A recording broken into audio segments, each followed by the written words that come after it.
Sir good evening. അപ്പോൾ good evening all. നമ്മൾ ഇന്നലെ ഒരു സെഷൻ ഉണ്ടായിരുന്നു. സനൽ സാറും നമ്മുടെ CA ഫൗണ്ടേഷന്റെ റിസൾട്ട് വന്നിരുന്നു. അപ്പൊ അതിന്റെ ഒരു സെലിബ്രേഷൻ നമ്മൾ ഓൺലൈനിൽ ചെയ്തു. 152 ആണ് നമ്മുടെ റിസൾട്ട് വന്നത്. ഏറ്റവും വലിയ റിസൾട്ട് ആയിരുന്നു.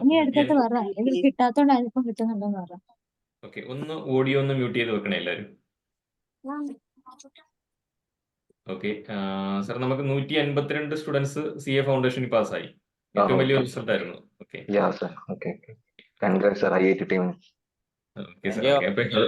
അതുപോലെ തന്നെ ക്യാറ്റിന്റെ റിസൾട്ടും ക്യാറ്റ് ബാച്ചിൽ 100% റിസൾട്ട് ആയിരുന്നു ഇപ്രാവശ്യം ഉണ്ടായത്. അപ്പോ ക്യാറ്റ് എക്സാമിനേഷൻ കഴിഞ്ഞ് ഇനി എന്ത് എന്നുള്ളതാണ് നമ്മുടെ ഇന്നത്തെ സെഷൻ. അപ്പോ ഏകദേശം എല്ലാവർക്കും അറിയാം. എന്നാലും ഈ CMA എന്ന് പറയുന്ന പ്രൊഫഷണൽ കോഴ്സിന്റെ ഒരു എൻട്രി ലെവൽ എക്സാമിനേഷൻ ആണ് ഈ സർട്ടിഫൈഡ് അക്കൗണ്ടിംഗ് ടെക്നീഷ്യൻ എന്ന് പറയുന്നത്. അപ്പോൾ അതുമായി ബന്ധപ്പെട്ട് അത് എങ്ങനെ അതിലേക്ക് കടക്കാം, അതിന്റെ ഡീറ്റെയിൽസ് ഒക്കെ ഒന്ന് പറയാനാണ് നമ്മൾ ഇന്നത്തെ ഒരു സെഷൻ അറേഞ്ച് ചെയ്തിരിക്കുന്നത്. അപ്പോൾ ഒരു മനോജ് സാർ അതിന്റെ ഒരു ഇൻട്രൊഡക്ഷൻ തരും. അതിനുശേഷം ഇതിന്റെ എല്ലാ കാര്യങ്ങളും നിങ്ങൾക്ക് വിശദമായിട്ട് പറഞ്ഞുതരാൻ CMA സനൽ സാമദാനി സാർ നമ്മളോടൊപ്പം ജോയിൻ ചെയ്തിട്ടുണ്ട്. അപ്പൊ ഞാൻ ആദ്യം മനോജ് സാറിനെ ഇൻവൈറ്റ് ചെയ്യുകയാണ്. Hello good evening to all. ഞാൻ എന്താ പറയാ, ഒരു കോസ്റ്റ് അക്കൗണ്ടന്റ്, കേരളത്തിലെ പ്രാക്ടീസ് ആൻഡ് ടീച്ചിങ് പ്രൊഫഷനിലെ ഏറ്റവും മിന്നുന്ന താരം എൻ്റെ സ്റ്റുഡൻ്റായ, അഭിമാനത്തോടെ അഹങ്കാരത്തോടെ പറയാം, എൻ്റെ സ്റ്റുഡൻറ്റൂടായ ആൾ എൻ്റെ ഫ്രണ്ടിലുണ്ട്. അപ്പോൾ സനല് വളരെ കൺസൾട്ടൻ്റ് ആണ്, ഏറ്റവും നല്ല ടീച്ചറാണ്. ഓക്കെ, അപ്പോൾ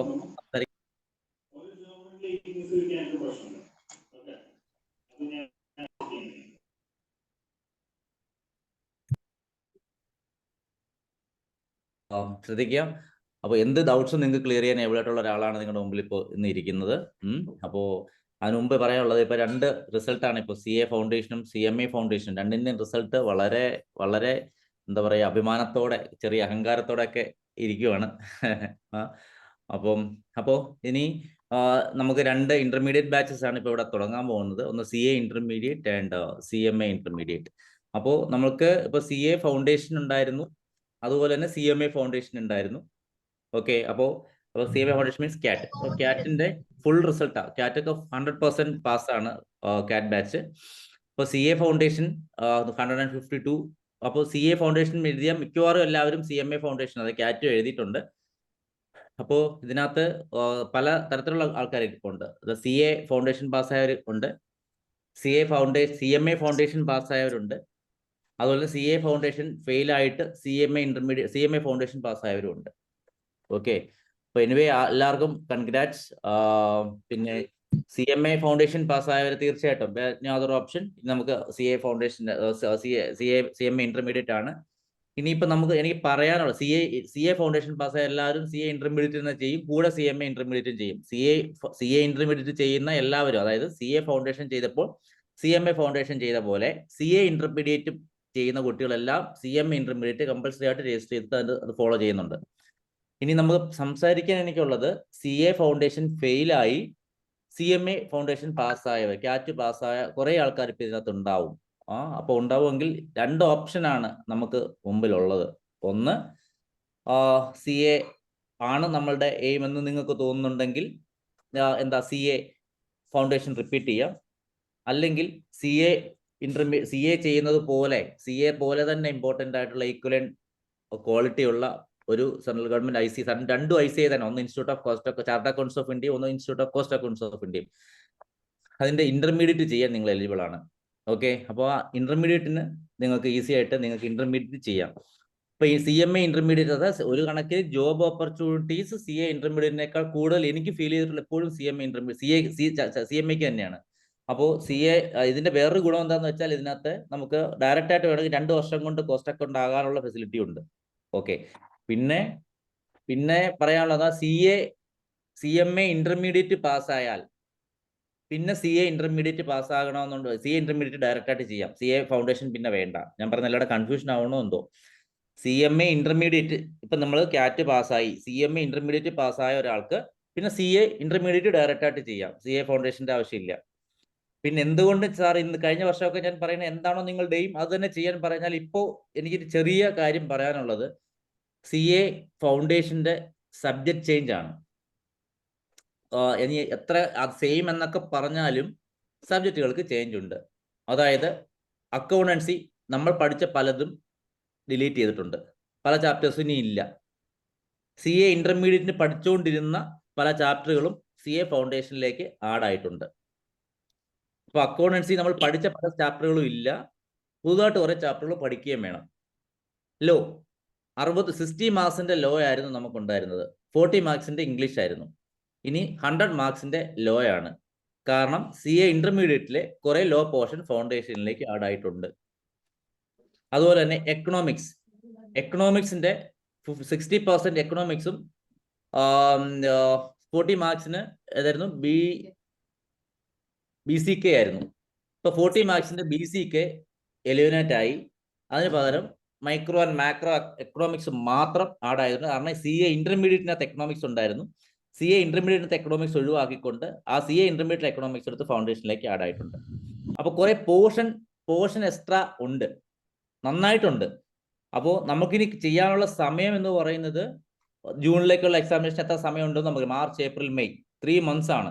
ഈ 3 monthsiനിടയ്ക്ക് നമ്മൾ പഠിച്ച പല ടോപ്പിക് ഇല്ലാതാനും പുതുതായിട്ട് കുറെ അധികം ടോപ്പിക്ക് നമ്മൾ പഠിക്കുകയും വേണം, പ്രാക്ടീസും ചെയ്യണം.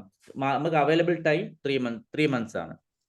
അപ്പോൾ അത് വേണോ അതോ CMA ഇന്റർമീഡിയറ്റ് പാസ്സായി കഴിഞ്ഞാൽ ഒരു പ്രൊഫഷണൽ ഡിഗ്രി നമുക്ക് കയ്യിലായി, ഒരു പ്രൊഫഷണൽ ഒരു സർട്ടിഫിക്കറ്റ് നമുക്കുണ്ട്.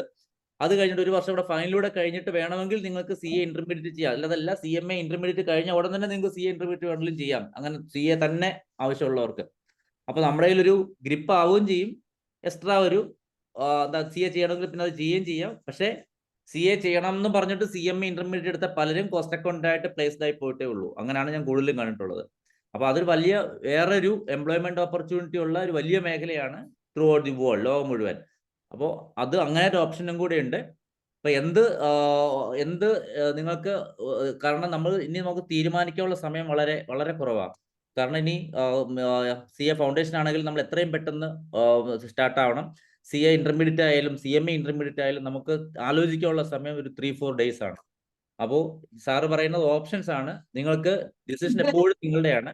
എൻ്റെ അഭിപ്രായം ഞാൻ പറയുക, CA തന്നെയാണ്, CA മാത്രം ഞാൻ അഡീഷണൽ പഠിക്കാൻ ഞാൻ തയ്യാറാണ്, 3 മാസം കൊണ്ട് അത് അച്ചീവ് ചെയ്തെടുക്കാൻ ഞാൻ കോൺഫിഡൻസ് ഉണ്ട് എന്നുള്ളവർക്ക് CA ഫൗണ്ടേഷൻ ചെയ്യാം.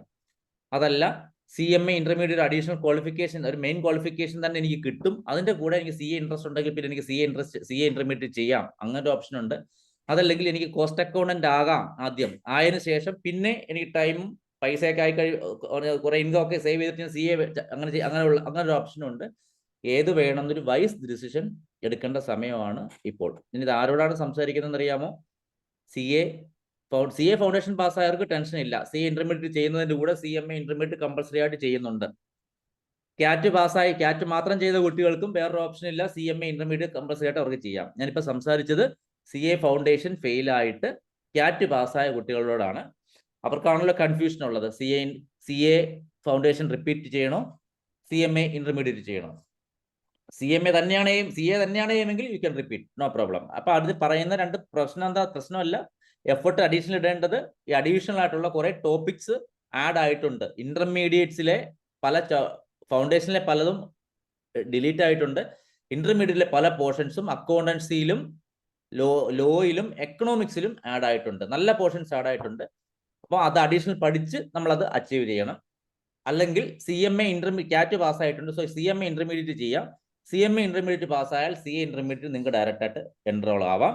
അല്ലെങ്കിൽ നിങ്ങൾക്ക് കോസ്റ്റ് അക്കൗണ്ടന്റ് ആകാം, കോസ്റ്റ് അക്കൗണ്ട് ആയതിനു ശേഷം ചാർട്ടേഡ് അക്കൗണ്ട് ആവാം. ഞാൻ പറഞ്ഞത് കൺഫ്യൂഷൻ ആയോ സാറേ? ചെറുതായിട്ട് ഡൗട്ട് ആവും. ഓക്കെ, എനിവേ, അപ്പോൾ ടെൻഷൻ ഒന്നും വേണ്ട. ഇനി വിശാലമായിട്ട് നിങ്ങൾക്ക് സുനീൽ സാറിനെയോ എന്നെയോ സുജാ മിസ്സിനെയൊക്കെ വിളിക്കാം, കാര്യങ്ങളെല്ലാം ഇതായ. ഇനി ഞാൻ പറഞ്ഞതിനകത്ത് എന്തെങ്കിലും ഡൗട്ട്സ് ഒക്കെ ഉണ്ടെങ്കിൽ നിങ്ങൾക്കൊരു കോസ്റ്റ് അക്കൗണ്ട് മുമ്പിലോട്ട് വെച്ച് തരുക, അദ്ദേഹത്തെ നന്നായിട്ട് യൂസ് ചെയ്യുക. സുനിൽ സാറേ എന്തെങ്കിലും പറയാനുണ്ടോ? സുനിൽ സാറേ നമുക്ക് ഇയാൾക്ക് സാർ, നമ്മൾ ഇത്രയാണ് കുട്ടികളുടെ അടുത്ത് പറഞ്ഞത്. അതായത് ഇതിനകത്ത് 3 ടൈപ്പ് സ്റ്റുഡൻസ് അതിനകത്തുണ്ട്. അതായത് ഒന്ന് CA ഫൗണ്ടേഷൻ പാസ്സായി വന്ന കുട്ടികളുണ്ട്, അവർക്ക് ഇനി അടുത്ത ഓപ്ഷൻ CA ഇന്റർമീഡിയറ്റ് ചെയ്യുക. അതിനോടൊപ്പം വേണമെങ്കിൽ CMA ഇന്റർമീഡിയറ്റ് വേണമെങ്കിലല്ല, അതിനൊപ്പം തന്നെ CMA ഇന്റർമീഡിയറ്റ് ചെയ്യാം.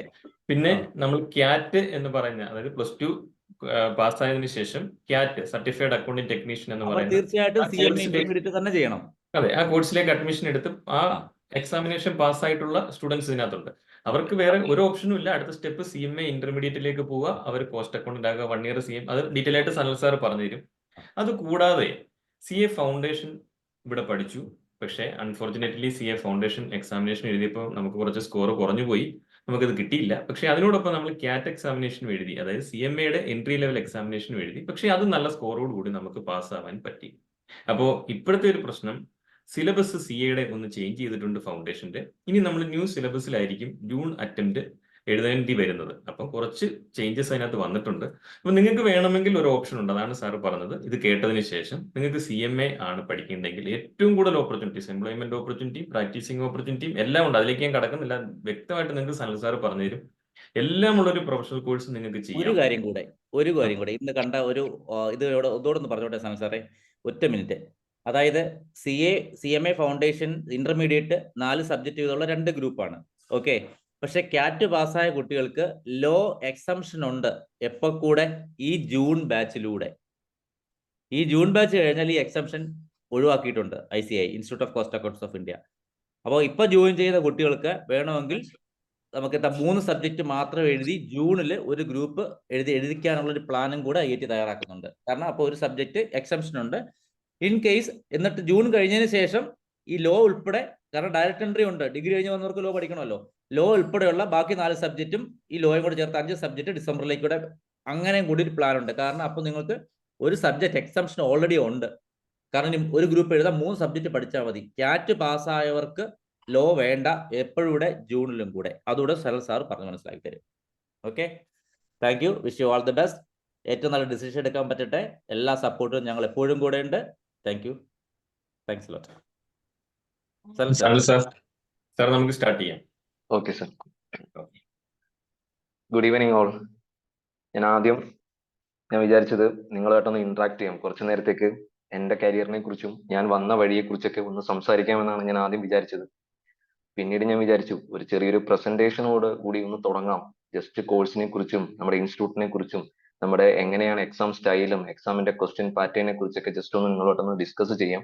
ഡിസ്കസ് ചെയ്തതിനു ശേഷം നമുക്ക് പഠിക്കേണ്ട രീതിയെക്കുറിച്ചും ബാക്കിയുള്ള കാര്യങ്ങളെക്കുറിച്ചും ഒക്കെ ഡിസ്കസ് ചെയ്യാം. ആർക്കെങ്കിലും എന്തെങ്കിലുമൊക്കെ ഡൗട്ട് ഉണ്ടെങ്കിൽ, പറയുന്ന ഏരിയയിൽ ക്ലാരിഫൈ ഇല്ല അല്ലെങ്കിൽ ഡൗട്ടോ കാര്യങ്ങളോ ഉണ്ടെന്നുണ്ടെങ്കിൽ ജസ്റ്റ് ചാറ്റിലൊന്ന് ഇട്ടാൽ മതി. ഞാനത് നോക്കിയതിന് ശേഷം അതൊന്ന് കറക്റ്റ് ആയിട്ട് നിങ്ങൾക്ക് ക്ലിയർ ചെയ്ത് തരാം. ആദ്യം നമ്മുടെ പ്രൊഫഷനെ കുറിച്ച് ഒരു ഓവറോൾ ഒരു ഐഡിയ അത് നമുക്കൊന്ന് ഷെയർ ചെയ്തതിനു ശേഷം നമുക്ക് ഒന്ന് ചെയ്യാം. ആ സ്ക്രീൻ ഷെയറിംഗ് ഒന്ന് എനേബിൾ ആക്കി തരുമോ സാറേ? സാർ, ഞാൻ സാറിനെ ഹോസ്റ്റ് ആക്കാം. ഒരു മിനിറ്റ്. ഓക്കെ സാർ, റെഡിയാണ്.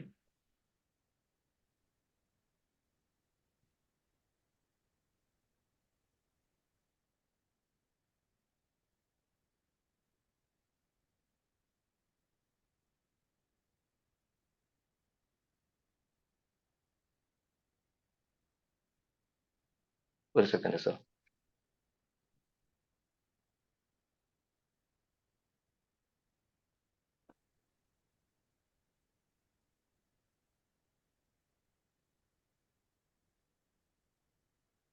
സാർ ഒരു സ്ലൈഡ് കാണാമോ സാറേ?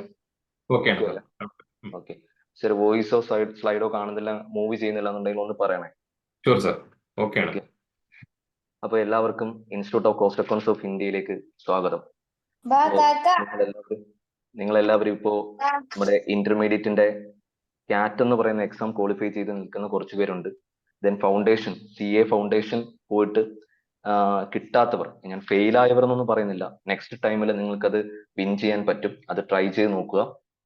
ഇത് കൂടാതെ CMA ഫൗണ്ടേഷൻ പാസ്സായിരിക്കുന്നവരെയും എല്ലാവരെയും ഞാൻ ഇതിലേക്ക് വെൽക്കം ചെയ്യുന്നു. ആദ്യം ഞാൻ നമ്മുടെ പ്രൊഫഷനെ കുറിച്ചിട്ടും ഇതിന്റെ കാര്യങ്ങളെ കുറിച്ചിട്ടും ഉള്ള ജസ്റ്റ് ഒരു ഓവർവ്യൂ ഒന്ന് നിങ്ങൾക്ക് തരാം. അതിനുശേഷം നമുക്ക് ഞാൻ IIT-യിലെ എന്റെ അനുഭവത്തെ കുറിച്ചും എന്റെ കരിയറിനെ കുറിച്ചും ഒക്കെ ഒന്ന് ഡിസ്കസ് ചെയ്യാം. എന്നെ ഞാൻ പരിചയപ്പെടുത്താം. എന്റെ പേര് CMA സനൽ സ്വാമിനാഥൻ. ഞാനൊരു പ്രാക്ടീസിംഗ് കോസ്റ്റ് അക്കൗണ്ടന്റ് ആണ്. ഇൻസ്റ്റിറ്റ്യൂട്ടിന്റെ ഫെലോ മെമ്പർ ആണ്. ഞാൻ 2008-ലാണ് ഞാൻ IIT-യിലേക്ക് CMA ചെയ്യാൻ വേണ്ടി ആദ്യമായി മനോജ് സാറിന്റെ മുമ്പിൽ വരുന്നത്. ഞാൻ CA ചെയ്യാൻ വേണ്ടി വന്ന വ്യക്തിയാണ്. അപ്പോ CA ചെയ്യാൻ വേണ്ടി വന്ന വ്യക്തി ആയ ഞാൻ മനോജ് സാറിന്റെ മുമ്പിൽ നിന്ന് CA കുറിച്ചും, അന്ന് ICW എന്നാണ്, CMA എന്നുള്ള പേര്, ICW എന്ന് പറയുന്ന കോഴ്സാണ്. അപ്പൊ ICW കുറിച്ച് മനോജ് സാറിന്റെ അടുത്ത് ഇങ്ങനെ കുറേ ദിവസങ്ങൾ ഇങ്ങനെ മനോജ് സാറിനോട് ഡിസ്കസ് ചെയ്ത് അവസാനം എന്റെ സെലക്ഷനിൽ വന്നതാണ് ദാറ്റ് ഈസ് ICW എന്ന് പറയുന്ന ഇന്നത്തെ CMA. അതിൽ ഒരുപാട് സാറ്റിസ്ഫൈഡ് ആണ് ഞാൻ. കാരണം IIT എന്ന് പറയുന്ന ഒരു ഇൻസ്റ്റിറ്റ്യൂട്ടിൽ 2008 ഞാൻ വന്നു. ഞാൻ 2010 ഞാൻ IIT പാസ് ഔട്ട് ആയി ഞാൻ ഇറങ്ങുന്നു. അവിടുന്ന് ഇങ്ങോട്ട് കഴിഞ്ഞ 14 വർഷം ഞാൻ ടീച്ചിങ് ഫീൽഡിലാണ്. ഇപ്പോ കേരളത്തിന്റെ ഏകദേശം ഒരു 10ഓളം ഇൻസ്റ്റിറ്റ്യൂട്ടുകളിൽ ഞാനിപ്പോ പഠിപ്പിക്കുന്നുണ്ട്. ഞാനിപ്പോ കഴിഞ്ഞ ഒരു 1.5 മാസമായി ഞാൻ വീട്ടിൽ നിന്ന് എന്റെ ബാഗുമായിട്ട് ഇറങ്ങിയിട്ട് ഇപ്പൊ മലപ്പുറത്ത് ഒരു സ്ഥലത്ത് ഒരു റൂമിൽ ഇങ്ങനെ ഇരുന്ന് പഠിപ്പിക്കുകയാണ്. അപ്പോൾ നിങ്ങളെ ഇപ്പൊ ഫേസ് ചെയ്യുകയാണ്. അപ്പോൾ ഈ ഒരു ഇത്രയും വലിയൊരു പ്രൊഫഷൻ എനിക്ക് ഉണ്ടാക്കി തന്നത് IIT ആണ്. പ്രത്യേകിച്ച് ഞാൻ പറയാം ദാറ്റ് ഈസ് CMA എന്ന് പറയുന്ന പ്രൊഫഷൻ ആണ്. സോ ഞാൻ എന്റെ കാര്യങ്ങളിലേക്കൊന്നും വിശാലമായിട്ട് ഞാൻ പിന്നീട് പോവാം. നിങ്ങളുടെ സബ്ജക്റ്റിനെ കുറിച്ചൊക്കെ ഒരു ഓവർവ്യൂ തന്നതിന് ശേഷം CARIER-നെ കുറിച്ചൊക്കെ ഒന്ന് പറഞ്ഞതിന് ശേഷം മാത്രം നമുക്ക് വരാം. അപ്പോ CMA, CAT, അതേപോലെ CMA ഫൗണ്ടേഷൻ, അതേപോലെ തന്നെ CMA-യിലേക്ക് വരാൻ നിൽക്കുന്ന കുട്ടികൾക്ക് ഞാൻ ആദ്യം നമ്മുടെ ഇന്റർമീഡിയറ്റിന്റെ പേർപ്പസ് ഒന്ന് പരിചയപ്പെടുത്താം. നമുക്ക് CMA ഇന്റർമീഡിയറ്റില് 2 ഗ്രൂപ്പാണ് നമുക്കുള്ളത്. Group 1, group 2. ഗ്രൂപ്പ് 1-ല് നമുക്ക് 4 പേർപ്പസ് ആണ് ഗ്രൂപ്പ് 1-ലുള്ളത്.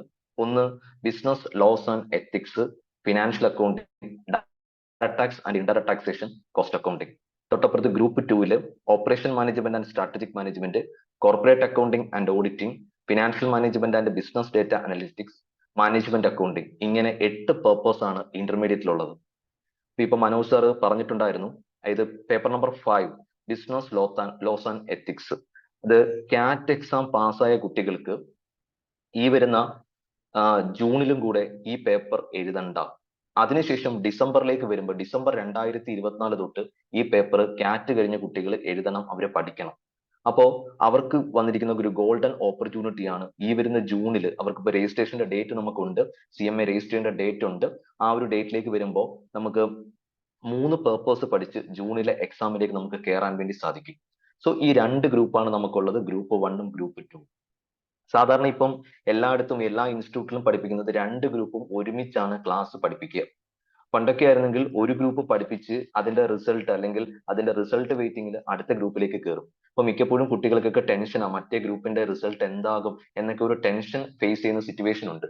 അപ്പൊ അതൊക്കെ മാറി ഇപ്പൊ എല്ലായിടത്തും 2 ഗ്രൂപ്പും കൂടെ ഒരുമിച്ച് കൊടുക്കുകയാണ്. അപ്പൊ മനോജ് സാർ പറഞ്ഞ നല്ലൊരു ആശയമാണ് മനോജ് സാർ ഇപ്പൊ പറഞ്ഞത്. അതായത് ആ ജൂണിൽ എക്സാം എഴുതുമ്പോൾ ലോ എക്സംഷൻ ക്ലെയിം ചെയ്ത് കഴിഞ്ഞാൽ 3 പേപ്പർ എഴുതിയാൽ മതി, സുഖമായിട്ട് നിങ്ങൾക്ക് വിൻ ചെയ്യാൻ പറ്റുന്ന ഒരു ഗോൾഡൻ ഓപ്പർച്യൂണിറ്റിയാണ്.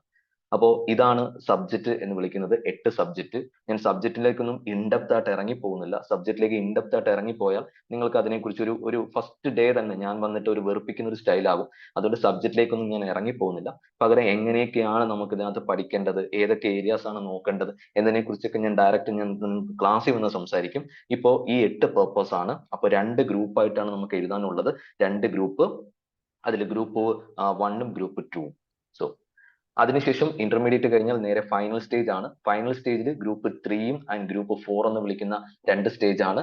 അവിടെ നമുക്ക് 8 പേപ്പേഴ്സ് ആണ്, 8 പേപ്പേഴ്സ് ആണ്. അതിൽ ഗ്രൂപ്പ് 4-ല് നമുക്ക് എലക്ടീവ് പേപ്പർ ആണ്. അതിൽ 3 ഓപ്ഷൻസ് ഉണ്ട്. കാരണം നിങ്ങൾക്ക് സ്ലൈഡ് കാണാം, പേപ്പർ നമ്പർ 20A, 20B, 20C-ലെ ഏതെങ്കിലും ഒരു പേപ്പർ എടുത്ത് ഗ്രൂപ്പ് 4-ന്റെ കൂടെ ചേർത്തിട്ട് നമുക്ക് പഠിക്കാം. അങ്ങനെ 8 പേപ്പർ ആണ്. So intermediate and final. ഈ കോഴ്സിലേക്ക് വരുമ്പോൾ, നമ്മുടെ CMA എന്ന് പറയുന്ന കോഴ്സിലേക്ക് വരുമ്പോൾ പ്രധാനമായിട്ടും നമ്മൾ ഉപയോഗിക്കുന്ന എലമെന്റ്സ് ഏറ്റവും മെയിൻ നമ്മുടെ സ്റ്റഡി മെറ്റീരിയൽ ആണ്. നിങ്ങൾക്ക് സ്റ്റഡി മെറ്റീരിയൽ കിട്ടും. 2022 സിലബസിലാണ് നമ്മളിപ്പോൾ നിൽക്കുന്നത്. ഏറ്റവും നല്ല അഡ്വാൻസ്ഡ് സിലബസ് ആണ് ഇപ്പോൾ CMA-യുടെ അഡ്വാൻസ്ഡ് സിലബസ് ആയിട്ടുള്ള 2022 സിലബസ്. ആ 2022 സിലബസിലെ സ്റ്റഡി മെറ്റീരിയൽ ആണ് നമുക്കിവിടെ ഏറ്റവും പ്രധാനം. സ്റ്റഡി മെറ്റീരിയൽ ആണ്. സ്റ്റഡി മെറ്റീരിയലിലെ കാര്യങ്ങൾ വളരെ വ്യക്തമായിട്ട് സ്റ്റഡി മെറ്റീരിയൽ പഠിക്കുക. സ്റ്റഡി മെറ്റീരിയൽ എങ്ങനെ പോയാലും ഒരു 4 തവണയെങ്കിലും സ്റ്റഡി മെറ്റീരിയൽ വായിക്കാൻ പറ്റുമെങ്കിൽ സ്റ്റഡി മെറ്റീരിയൽ വായിക്കുക. ഇത് കൂടാതെ നമുക്ക് ഈ കോഴ്സിൽ നമ്മുടെ സൈറ്റിൽ തന്നെ നമുക്ക് വർക്ക് ബുക്ക് കിട്ടും. അതേപോലെ തന്നെ ഇൻസ്റ്റിറ്റ്യൂട്ട് തന്നെ നമ്മുടെ ഡയറക്റ്റ് വെബിനാർ കണ്ടക്ട് ചെയ്യും. നമുക്ക് ക്ലാസ്സസ് കിട്ടും. നമുക്ക് ഓരോന്നിന്റെ ക്ലാസ്സസ് നമുക്ക് അല്ലാതെ IIT-ന്ന് കിട്ടും. ഇത് കൂടാതെ തന്നെ നമുക്ക് വെബിനാർസ് ഉണ്ട്, നമുക്ക് PPTs ഉണ്ട്, അതേപോലെ തന്നെ മോക്ക് ടെസ്റ്റ് പേപ്പർ ഉണ്ട്, അതേപോലെ ലൈബ്രറി. ഇങ്ങനെയുള്ള കുറെ ഫെസിലിറ്റീസ് നമ്മുടെ സ്വന്തം institute of cost accounts of India തന്നെ സ്റ്റുഡൻസിന് പ്രൊവൈഡ് ചെയ്യുന്നുണ്ട്. ഇതൊക്കെ ക്ലാസ് കഴിഞ്ഞതിന് ശേഷം ഈ പറയുന്ന ഇന്റർമീഡിയറ്റിലെ 8 സബ്ജക്റ്റിനെ കുറിച്ച് ഒരു അവയർനെസ് കിട്ടിയതിന് ശേഷമാണ് നമ്മൾ ഈ വർക്ക് ബുക്കിലേക്കും വെബിനാറിലേക്കും PTP-യിലേക്കും മോക്ക് ടെസ്റ്റ് പേപ്പറിലേക്കൊക്കെ കയറുക. അതിനുശേഷമാണ്. ദെൻ നമുക്ക് ഇന്റർമീഡിയറ്റ് സ്റ്റേജിൽ നിൽക്കുമ്പോൾ, നിങ്ങളുടെ ഇന്റർമീഡിയറ്റ് സ്റ്റേജിൽ നിൽക്കുമ്പോൾ നമുക്ക് ഈ പറഞ്ഞിരിക്കുന്ന സോഫ്റ്റ് സ്കിൽ ട്രെയിനിങ് ഉണ്ട്. അതായത് നമ്മുടെ കമ്പ്യൂട്ടർ ട്രെയിനിങ്. ഇപ്പൊ ഇൻസ്റ്റിറ്റ്യൂട്ട് ഡയറക്റ്റ് ആണ് ട്രെയിനിങ് ചെയ്യുന്നത്. നമുക്കറിയാം നമ്മളുടെ ഒരു കൊമേഴ്സുകാരന്റെ ലാംഗ്വേജ് എന്ന് പറയുന്നത് നമ്മുടെ MS എക്സൽ എന്ന് പറയുന്ന ഐറ്റമാണ്. നിങ്ങൾക്കറിയാം MS ഓഫീസിൽ MS Excel, MS Word, MS PowerPoint എന്നൊക്കെ വിളിക്കുന്ന ഐറ്റം ഉണ്ട്. അപ്പൊ അതിലെ MS എക്സൽ ആണ് നമുക്ക് ഇവിടെ ഏറ്റവും പ്രധാനമായിട്ട് നമ്മൾ ഉപയോഗിക്കുന്ന എലമെന്റ്. അപ്പോ അതിനെക്കുറിച്ചും അതിനെക്കുറിച്ചും ആ കമ്പ്യൂട്ടറിന്റെ ഡീറ്റെയിൽസിനെ കുറിച്ചും ഒക്കെ ഈ പറഞ്ഞിരിക്കുന്ന 100 hours കമ്പ്യൂട്ടർ ട്രെയിനിങ് നിങ്ങൾക്ക് ഇവിടെ പ്രൊവൈഡ് ചെയ്യും. ആ 100 hours കമ്പ്യൂട്ടർ ട്രെയിനിങ് പ്രൊവൈഡ് ചെയ്തതിനു ശേഷം ദെൻ 8 പേപ്പറിന്റെ ക്ലാസ്സും കിട്ടിയതിനു ശേഷമാണ് നിങ്ങൾ ഇന്റർമീഡിയറ്റ് എക്സാമിലേക്ക് പോകുന്നത്. ഇന്റർമീഡിയറ്റ് എക്സാം ഒന്നുകിൽ ബോത്ത് എഴുതാം, ഫസ്റ്റ് ചാൻസിൽ ബോത്ത് എഴുതാം. ഇപ്പൊ ബോത്ത് പഠിക്കുന്ന കുട്ടികൾ ഫസ്റ്റ് ചാൻസിൽ ബോത്ത് തന്നെ എഴുതുക. എന്റെ ഒരു റിക്വസ്റ്റ് ആണ്. അതായത് ബോത്ത് എഴുതുന്ന കുട്ടികൾ, ബോത്ത് പഠിക്കുന്ന കുട്ടികൾ ഫസ്റ്റ് ചാൻസിൽ തന്നെ ബോത്തിന് എക്സാം എഴുതുക. ഇപ്പൊ ബോത്ത് എക്സാം എഴുതിയാൽ 8 പേപ്പർ ഒരുമിച്ച് എഴുതി കഴിഞ്ഞാൽ നിങ്ങൾക്ക് അവിടെ ഒരുപാട് അഡ്വാൻറ്റേജസ് ഉണ്ട്. നേരെ നിങ്ങൾക്ക് ഫൈനലിലേക്ക് പെട്ടെന്ന് തന്നെ ജോയിൻ ചെയ്യാം. അതേപോലെ തന്നെ നിങ്ങൾക്ക് റാങ്ക് സർട്ടിഫിക്കറ്റ് അവിടെ കിട്ടും, മെറിറ്റ് സർട്ടിഫിക്കറ്റ് കിട്ടും. അഡീഷണൽ ആയിട്ടുള്ള ഒരുപാട് അഡ്വാൻറ്റേജ് ബോത്ത് എക്സാം എഴുതിയാൽ നിങ്ങൾക്ക് ക്ലെയിം ചെയ്യാൻ പറ്റും. ഇനി അഥവാ അങ്ങനെ ബോത്ത് എഴുതാൻ പറ്റുന്നില്ല എന്നുണ്ടെങ്കിൽ സിംഗിൾ ഗ്രൂപ്പിൽ ഫോക്കസ് ചെയ്യാം. പക്ഷെ ഫസ്റ്റ് അറ്റംപ്റ്റ് ബോത്ത് പഠിക്കുന്ന ഒരു കുട്ടി, 8 പേപ്പർ ഒരുമിച്ച് പഠിക്കുന്ന ഒരു കുട്ടി ഫസ്റ്റ് അറ്റംപ്റ്റ് ബോത്ത് തന്നെ എഴുതുക. ബോത്ത് കിട്ടിയാൽ ഗോൾഡൻ ബമ്പർ അടിക്കാം. ആ എഴുതി കഴിഞ്ഞ് പാസ്സായി കഴിഞ്ഞാൽ ഗോൾഡൻ ബമ്പർ ആയി. പിന്നെ ലൈഫ് ഫൈനലിലേക്ക് നേരെ കടക്കാനായിട്ട് പറ്റും. അതേസമയം നമ്മൾ സിംഗിൾ ഗ്രൂപ്പിൽ പിടിക്കുകയാണെങ്കിൽ ചിലപ്പോൾ നമുക്ക് ഇപ്പോ ജൂണിലെ എക്സാമിൽ 3 പേപ്പറേ ഉള്ളൂ അല്ലെ, ലോ പേപ്പർ എക്സംഷൻ ക്ലെയിം ചെയ്താൽ 3 പേപ്പറേ ഉള്ളൂ. അതേസമയം അവിടെ ഒരു സിംഗിൾ ഗ്രൂപ്പിലേക്ക് മാത്രം 4 പേപ്പറിൽ പിടിക്കുന്നു, എക്സംഷൻ ക്ലെയിം ചെയ്യാതെ 4 പേപ്പർ മാത്രമാണ് അടുത്ത ഡിസംബറിലേക്ക് നിങ്ങൾ ഫോക്കസ് ചെയ്യുന്നെങ്കിൽ അവിടെ ചെറിയൊരു അഡ്വേഴ്സ് ഇമ്പാക്ട് നിങ്ങൾക്ക് വരാം. കാരണം ഒരു ഗ്രൂപ്പ് പാസ്സായിട്ട് അടുത്ത ഗ്രൂപ്പിലേക്ക് പോയാൽ മതി എന്ന് പറയുമ്പോൾ അവിടെ ചെറിയ ചെറിയ കരിയറിൽ തന്നെ ചെറിയ ചെറിയ പ്രശ്നങ്ങൾ ഫേസ് ചെയ്യേണ്ടി വരും. അതുകൊണ്ട് മാക്സിമം ബോത്ത് എഴുതാൻ വേണ്ടി നോക്കുക. നമുക്കറിയാം ഇന്റർമീഡിയറ്റ് കഴിഞ്ഞാൽ 15 മാസം ആർട്ടിക്കിൾഷിപ്പ് ആണ് നമുക്കുള്ളത്. ആർട്ടിക്കിൾഷിപ്പ് കമ്പൽസറി ആയിട്ട് ആർട്ടിക്കിൾഷിപ്പിന് പോയേ പറ്റൂ. ആർട്ടിക്കിൾഷിപ്പിന് പോകണം. ആർട്ടിക്കിൾഷിപ്പ് പല സ്ഥലങ്ങളിൽ ചെയ്യാം, എവിടെയൊക്കെ ചെയ്യാമെന്നൊക്കെ ഞാൻ കുറച്ച് കഴിഞ്ഞിട്ട് അങ്ങോട്ടേക്ക് സംസാരിക്കും. ഈ 15 മാസം ആർട്ടിക്കിൾഷിപ്പ് അത് മസ്റ്റ് ആണ്, അതിന് പോകണം. കാരണം നമ്മൾ പഠിക്കുന്നതെല്ലാം ബുക്കിലെ നോളജ് ആണ്, ബുക്കിലെ എലമെന്റ്സ് ആണ് നമ്മൾ പഠിക്കുക. പ്രാക്ടിക്കലി എന്ത് നടക്കുന്നു എന്നതിനെ കുറിച്ച് നമ്മൾ അറിഞ്ഞിരിക്കണം. പ്രാക്ടിക്കലി എന്തൊക്കെ സംഭവമാണ് നടക്കുന്നത് എന്നതിനെ കുറിച്ച് അറിയണം. അപ്പൊ അതുകൊണ്ട് തന്നെ ഈ പറഞ്ഞിരിക്കുന്ന രീതിയിൽ പ്രാക്ടിക്കൽ ട്രെയിനിങ് 15 മാസം ആർട്ടിക്കിൾഷിപ്പ് ഉണ്ട്. അത് കഴിഞ്ഞതിന് ശേഷം ഫൈനലിൽ ജോയിൻ ചെയ്യാം. നമുക്ക് ഏതെങ്കിലുമൊക്കെ നമ്മുടെ തന്നെ റിലേറ്റീവ്സിലെ ബിസിനസ് ഒക്കെ ഉണ്ടെങ്കിൽ ആ ബിസിനസ്സിലൊക്കെ നമുക്ക് പങ്കാളികളായിക്കൊണ്ട് നമുക്ക് ഫൈനൽ അവിടെ ചെയ്യാൻ പറ്റുന്നത്. ഫൈനലിലേക്കാണ് പിന്നീട് പോകുന്നത്. ഇതിന്റെ ക്വസ്റ്റ്യന്റെ പാറ്റേൺ ആണ് സംസാരിക്കുന്നത്. നമ്മളെ ഇന്റർമീഡിയറ്റിന്റെ ക്വസ്റ്റ്യന്റെ പാറ്റേൺ. ഇപ്പൊ നമ്മൾ 2022 സിലബസിലാണ് നമ്മളിപ്പോ നിൽക്കുന്നത്. അപ്പോ നമുക്ക് ക്വസ്റ്റ്യൻ വരുന്നത് 2 സെഷൻ ആയിട്ടാണ്. Session A, session B. ഒരു 100 മാർക്കിന്റെ ഒരു പേപ്പർ വരുന്ന സമയത്ത് സെഷൻ എയും സെഷൻ ബിയും 2 പാർട്ടായിട്ടാണ് നമുക്കുള്ളത്. അതിൽ സെഷൻ എയിൽ നമുക്ക് കമ്പൽസറി ക്വസ്റ്റ്യൻസ് ആണ്. സാറേ സ്ലൈഡ് കാണാൻ പറ്റുന്നുണ്ടല്ലോ അല്ലെ? ക്വസ്റ്റ്യന്റെ പാറ്റേൺ